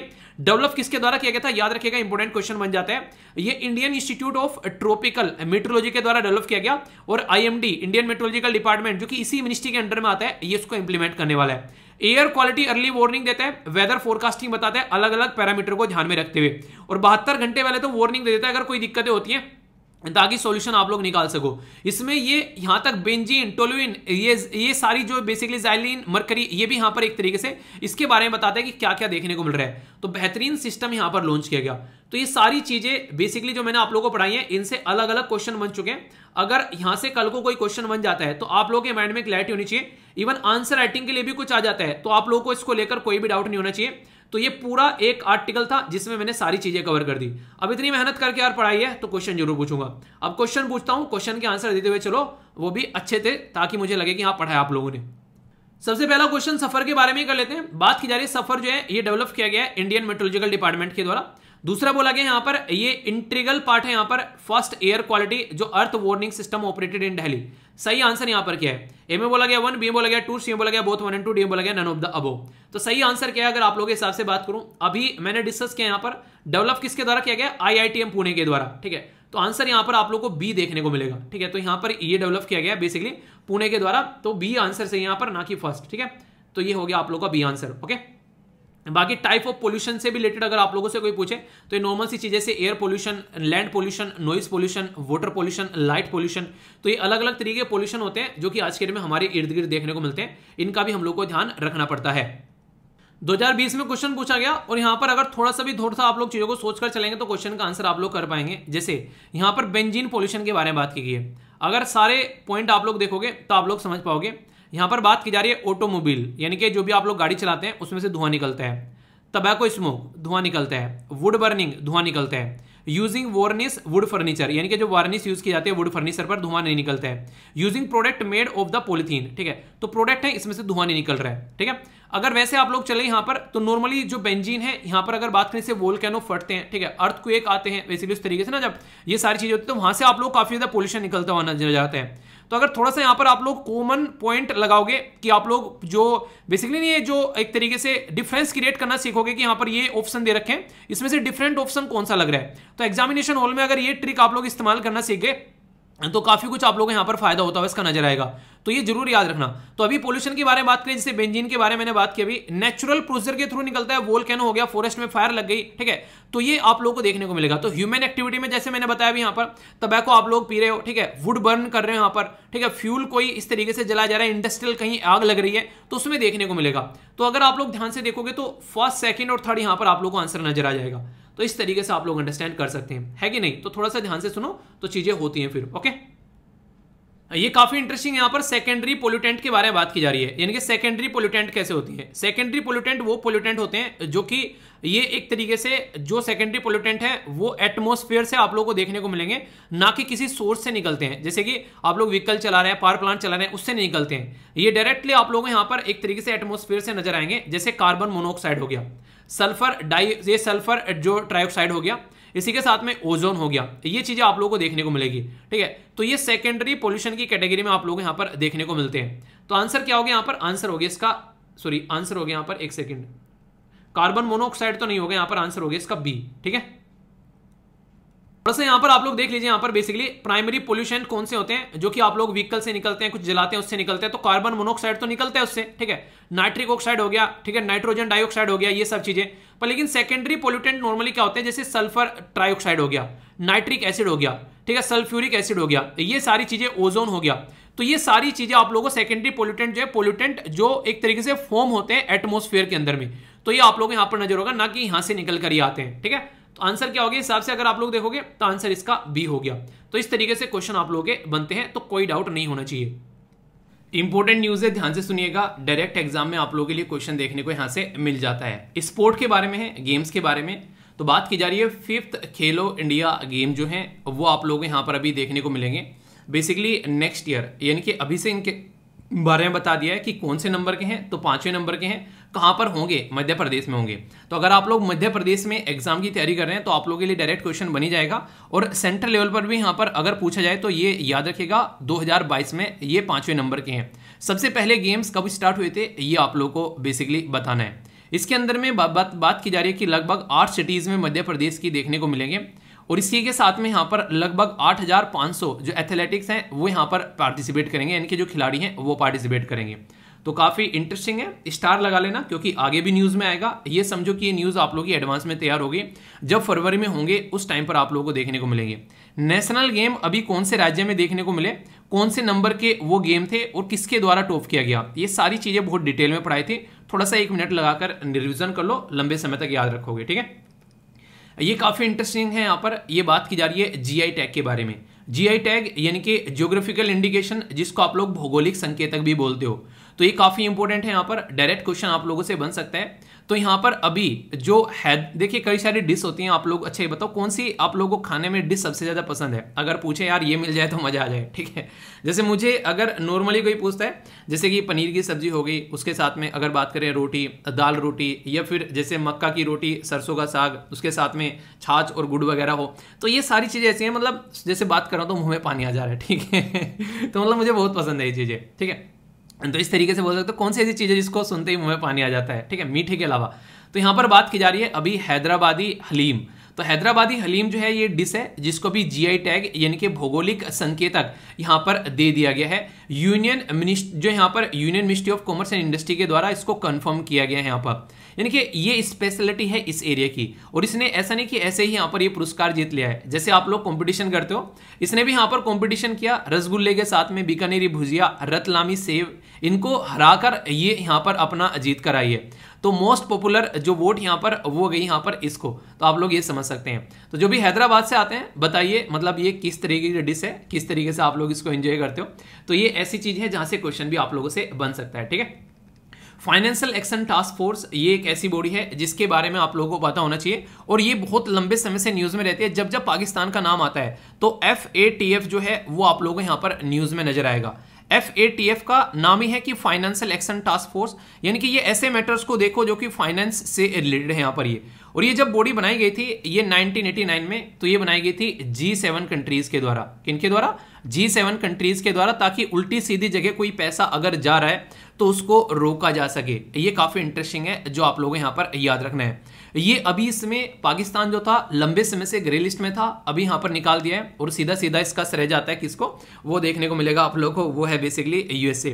जब तक USA किसी का दुश्मन है उस कंट्री का जीना हराम रहता है, और जैसे ही USA के साथ में उसके रिलेशन सुधरते हैं उस कंट्री की बल्ले बल्ले हो जाती है। तो पाकिस्तान के साथ में अभी थोड़े अच्छे रिलेशन बनाने के मूड में है USA, और इसी तरीके से हरकतें उसकी चलती रहती है। तो जो भी टेररिस्ट को फाइनेंस करता है, कोई ऐसी हरकतें करता है, तो उसके ऊपर लगाम लगाती है ये ऑर्गेनाइजेशन, याद रखिएगा। G7 कंट्रीज के द्वारा बनाई गई थी। टोटल 39 मेंबर देखने को मिलेंगे। आज की डेट में प्रेसिडेंट कौन है वो आप लोगों को बताना है। ठीक है, देखता हूं कौन कौन बताता है। अभी ग्रे लिस्ट से निकाल दिया गया 23 कंट्री इसके अंदर आप लोगों को देखने को मिलती है अंडर वॉच, और 2 कंट्री ऐसे जो ब्लैक लिस्ट है। जिसमें कौन कौन है ब्लैक लिस्ट में? अगर कोई आप लोगों से पूछे तो एक तो सब जानते हैं नॉर्थ कोरिया है दूसरे का नाम बताइए क्या? बेसिकली ईरान है। ठीक है, दूसरे ईरान आप लोगों को देखने को मिलेगी। तो ये कुछ ऐसी बातें हैं जो पता होनी चाहिए। ठीक है, आगे चलते हैं। यहाँ पर प्राइम मिनिस्टर मोदी साहब के द्वारा यहाँ पर रोजगार मेला तो बल्ले बल्ले होने वाली है, लगे रहो यार। 10 लाख के करीब जॉब जो है वो आने वाली है, ये बोला गया। और बहुत सारे अपॉइंटमेंट लेटर जो है वो हैंडओवर किए गए रोजगार मेला में प्रधानमंत्री मोदी जी के द्वारा। तो ये आने वाले टाइम में अच्छी चीजें, मतलब अच्छे दिन आने वाले हैं, देखते हैं कितने अच्छे आएंगे। प्राइम मिनिस्टर मोदी जी के यहाँ पर प्राइम मिनिस्टर मोदी जी के द्वारा पार्टिसिपेट किया गया ये पर्टिकुलर एक अभियान आप लोगों को देखने को मिलेगा, जिसका नाम है बेसिकली गृह प्रवेश। ठीक है, तो गृह प्रवेशम आप लोग बोल सकते हैं यहाँ पर, जिसमें 4.5 लाख बेनिफिशियरी जिनको यहाँ पर मध्य प्रदेश के अंदर में बेसिकली सपोर्ट प्रोवाइड कराया गया। ठीक है, तो यहाँ पर ये एक तरीके से प्रधानमंत्री आवास योजना जो ग्रामीण वाली है उसके बारे में बात की जा रही है। ठीक है, केरला के अंदर भी गवर्नमेंट के द्वारा यहाँ पर जो लॉन्च किया गया है उसका नाम है यहाँ पर कुंजप, ठीक है। तो यहाँ पर एक मोबाइल ऐप है जो कि साइबर क्राइम को रोकेगा अगेंस्ट चिल्ड्रन। तो इसके ऊपर तो स्टार लगा लेना, बड़ी फ्रीक्वेंटली ऐसे क्वेश्चन एग्जाम में आप लोगों से बन जाते हैं। अगर कंफ्यूजन नहीं होगा तो आसानी से क्वेश्चन का आंसर दे पाओगे, ठीक है। आगे यहाँ पर यहाँ पर बात की जा रही है 3 डे का एक तरीके से ये इंडियन अर्बन हाउसिंग कॉन्क्लेव देखने को मिला। एक तरीके से यहाँ पर ये एक आप लोग सम्मेलन इसको बोल सकते हैं, कहां पर, गुजरात के अंदर, राजकोट के अंदर में। तो ये यहां पर आप लोगों से पूछा जा सकता है कि कहां पर ये देखने को मिला, ओके। वर्ल्ड की इंपॉर्टेंट न्यूज है यहाँ पर जो मैंने डिस्कस की थी, आप लोगों को पता है कि 90वीं मीटिंग हमारे देश में हुई इंटरपोल की, पर लेकिन 91वीं मीटिंग जो है वो ऑस्ट्रिया वियना के अंदर होने वाली है 2023 में, ये यहां पर बताया गया, ठीक है। फाइनेंस सिलेक्शन टास्क फोर्स में पाकिस्तान बाहर निकला है, तो म्यांमार को अंदर डाल दिया गया है। बेसिकली ये आप लोग याद रखिएगा, म्यांमार यहां पर आप लोगों को नजर आएगा, जिसके चलते यहां पर काफी दिक्कतें देखने को मिल रही है म्यांमार के अंदर में, ठीक है। चाइना के जो प्रीमियर हैं ली कीकियांग, यहां पर बेसिकली आप लोगों को ये नजर आएगा कि उनको यहां पर अपनी पोस्ट छोड़नी पड़ गई है। यानी कि सी जिनपिंग जो है आज की डेट में वो यहां पर हाईएस्ट अथॉरिटी है और उसी के अंदर सारी पावर आप लोगों को यहां पर देखने को मिलेगी। तो इसके बारे में क्वेश्चन भी आप लोगों से पूछा जा सकता है, ठीक है। ब्लैक लिस्ट में जैसे मैंने बोला था ना, नॉर्थ कोरिया और जो बेसिकली ईरान है, उसमें अब म्यांमार भी आप लोग ऐड कर लेना, ठीक है। ये म्यांमार ऐड कर लेना। अब 3 ब्लैक लिस्ट कंट्री यहां पर आप लोगों को देखने को मिल गई है, ओके। और बाकी ग्रे लिस्ट में तो कई सारी देखने को मिलेगी, मतलब बहुत सारी कंट्री ग्रे लिस्ट में आज के डेट में पड़ी है, जो कि मतलब नहीं कोई भी हरकतें करती नजर आती है, तो उसमें कई सारी कंट्री आप लोगों को नजर आ जाती हैं। लिस्ट देख लेना एक बार, विकीपीडिया पर आप लोगों को मिल जाएगी या फिर टेलीग्राम पर मैं शेयर कर दूंगा, ठीक है। चाइना के प्रेसिडेंट जो है शी जिनपिंग तीसरी टर्म के लिए वो एक तरीके से एग्री हो गए। एक तरीके से एग्री क्या हो गए बेसिकली, मतलब एक तरीके से उनको हाथ में लड्डू आ गए, अब वो और दादागिरी दिखाएंगे। ये काम करते ही पाकिस्तान के लिए 3 नए कॉरिडोर लॉन्च किए जा रहे हैं। एग्रीकल्चर में इंप्रूवमेंट करेंगे, हेल्थ में और आईटी सेक्टर में। तो देखते हैं पाकिस्तान के अंदर कितना इंप्रूवमेंट करते हैं। जापान, ऑस्ट्रेलिया अपनी सिक्योरिटी अपग्रेड कर रहे हैं अगेंस्ट चाइना, क्योंकि चाइना की बदतमीजी उनके एरिया में बढ़ती जा रही है, तो इसलिए चाइना को टैकल करने के लिए वो जी जान लगाकर तैयार है, ठीक है। क्वेश्चन है आरबीआई के द्वारा यहां पर अब बेसिकली बात की जा रही है परचेज और रीडिस्काउंट बिल्स के बारे में। तो यहां पर आप लोग यहां पर ये बताना है कि क्या बोला जाता है यहां पर इस रेट को, repo rate, reverse repo rate, bank rate या फिर बेस रेट। तो सही आंसर क्या है आप लोगों को बताना है। नेक्स्ट क्वेश्चन आप लोगों के सामने यहां पर बेसिकली ये थोड़ा सा वैसा क्वेश्चन है, इसको थोड़ा सा पढ़ो आप लोग और पढ़ने के बारे में बताना कि इसके अंदर क्या है, ठीक है। तो ये पूरा क्वेश्चन आप लोगों को वीडियो को पॉज कर पढ़ लो। तो यहां पर मोमेंटम है, एक्सेलरेशन है, इनर्शिया है या फ्रिक्शन है, ये आंसर आप लोगों को देना है, ठीक है। तो देखता हूं यहां पर कौन बताते हैं। यहां पर बेसिकली ये एक बेसिक कॉन्सेप्ट आप लोगों को देखने को मिलेगा, ठीक है। सुप्रीम कोर्ट के द्वारा अभी राइट टू फ्री एजुकेशन जो आप लोगों को देखने को मिलती है 6 से लेकर 14 साल के बच्चों के लिए, तो किस पर है यहां पर, राइट टू लाइफ के अंदर, right to against exploitation, right to freedom of speech या कल्चर और एजुकेशनल राइट। सही आंसर क्या है, A B C F D, ये बताओ। देखता हूं कौन कौन सही आंसर देता है, ठीक है। नेक्स्ट यहां पर एनबीएफसी रेगुलेशन के बारे में बात की जा रही है। आरबीआई के द्वारा कितनी लेयर्स में यहां पर बेसिकली इसको बताया गया है, 3 लेयर, 4 लेयर, 5 लेयर या फिर 6 लेयर। तो ये है आप लोगों के सामने क्वेश्चन। एक सी सेट का क्वेश्चन है, वीडियो को पॉज करिएगा और यहां पर आंसर आप लोगों को देना है। इसके बाद में देखता हूं कौन कौन इसका सही आंसर दे पाता है। तब तक मैं बेस्ट क्वेश्चन यहां पर हम लोग कवर कर लेते हैं, ओके। मैं बेस्ट क्वेश्चन में आज की है आप लोगों की रिवर थेम्स। ये रिवर थेम्स आप लोगों ने अगर मूवी देखी है नमस्ते लंदन अक्षय कुमार की, तो उसमें उसकी जो माँ कहती है जब बैठे थे ना, इसके सर में तेल लगा दे कि ये देख ले कि लड़की जवान हो गई है, कि मेरी जो बेटी है वो थेम्स की तरह पवित्र है। उनको थेम्स क्या है कि वो लंदन की गंगा है। तो ऐसे आप लोग यहाँ पर बोल सकते हैं। तो इसकी सहायक नदियाँ कई सारी हैं, जैसे ली हो गया, लीच हो गया, मंथन हो गया। तो ये कई सारी जो आप लोग यहाँ पर याद रख सकते हैं। क्वेश्चन अगर आप लोगों से पूछे तो लंदन आप लोगों को यहाँ पर देखने को मिलता है। इसी रिवर के ऊपर लगभग 346 किलोमीटर लंबी ये रिवर आप लोगों को यहाँ पर देखने को मिल जाती है। इंटरनेशनल लेवल की रिवर के बारे में कई बार आप लोगों से पूछ लिया जाता है, ठीक है। तो ये नॉर्थ सी में जाकर गिरती हुई आप लोगों को नजर आएगी। नॉर्थ सी को थोड़ा सा देखेगा तो इसके ऊपर कई बार आप लोगों से क्वेश्चन भी पूछ लिए जाया करते हैं, ठीक है। तो बेसिक चीजें हैं, थोड़ा सा यहाँ पर डिटेल में आप लोग इसको देख सकते हैं। ऑक्सफोर्ड के बारे में आप लोगों ने सुना होगा, वो भी आप लोगों को यहाँ पर देखने को मिलेगा। नीचे इंग्लिश चैनल है, ये किस किस के बीच में है, ये जाकर थोड़ा सा आप लोग इसके ऊपर स्टडी करिएगा, ठीक है। तो बेसिक है यहाँ पर, आप लोग देखिएगा इसको जरूर। पहले क्वेश्चन का आंसर सी है, ये बैंक रेट कहलाता है। दूसरे क्वेश्चन का जो आंसर आप लोगों को देखने को मिलेगा वो है इनर्शिया, ठीक है। तीसरा क्वेश्चन जो है उसका आंसर आप लोगों के सामने जो निकल कर आता है वो है ए, बोला राइट टू एजुकेशन, तो आप लोगों को पता होना चाहिए। नेक्स्ट क्वेश्चन आप लोगों के सामने यहाँ पर जो बात की जा रही है, तो इसके बारे में आप लोग देखते हैं कि कितनी लेयर्स में यहाँ पर चीज देखने को मिलती है। तो ये है 4 लेयर्स के अंदर में, ठीक है। सी सेट का जो क्वेश्चन है इसका आंसर देखोगे तो आप लोगों को बी नजर आएगा, यानी कि 50 जो है वो करेक्ट आंसर है। और ये जो रिवर के बारे में बात की जा रही है ये मैंने आप लोगों को बता दिया, कोई भी कंफ्यूजन आप लोगों को नहीं होना चाहिए। अगर कंफ्यूजन है तो उसको दूर कर कर आप लोगों को आगे बढ़ना है, ठीक है। बाकी आज के एसएलवी कमांडो मैंने आप लोगों को बता ही दिए, और ये आज की वोकैबलरी आप लोगों को देखने को मिलेगी, ठीक है। तो 5 वोकैबलरी हैं यार, इनके ऊपर आप लोग जरूर सेंटेंस फॉर्म किया करो। कोई भी कंफ्यूजन है तो उसको पूछ लिया करो। एनडीए, सीडीएस, एसएससी बैंकिंग के अंदर आप लोगों को देखने को मिल जाती है, तो कोई भी डाउट इसको लेकर आप लोगों को नहीं होना चाहिए। तो जरूर इसमें पार्टिसिपेट किया करो और जोश हमेशा हाई रखा करो। तो हाउस द जोश, कोई भी कंफ्यूजन नहीं होना चाहिए। पर्सनैलिटी के बारे में आप लोगों से पूछा था, तो ये गवर्नर साहब हैं बेसिकली केरला के, जो कि रिसेंटली काफी न्यूज में है। इनकी हरकतों की वजह से बोल सकते हैं, या फिर जो भी आप लोग बोलो। तो ये है बेसिक इन्फॉर्मेशन। लेक्चर कैसा लगा फीडबैक जरूर देना, जैसा भी लगता है अच्छा है बुरा बता दिया करो, ताकि उसके अंदर इंप्रूव किया जा सके। और अपने दिन को अच्छा बनाना आप लोगों की रेस्पॉन्सिबिलिटी है, कोई और उसको अच्छा बनाने नहीं आएगा। तो अपने दिन की रेस्पॉन्सिबिलिटी खुद से ले और चीजों को लेकर आगे बढ़ो, ठीक है। तो all the best all of you, मिलता हूं कल, अपना ध्यान रखिए और अच्छे से एंजॉय कीजिए।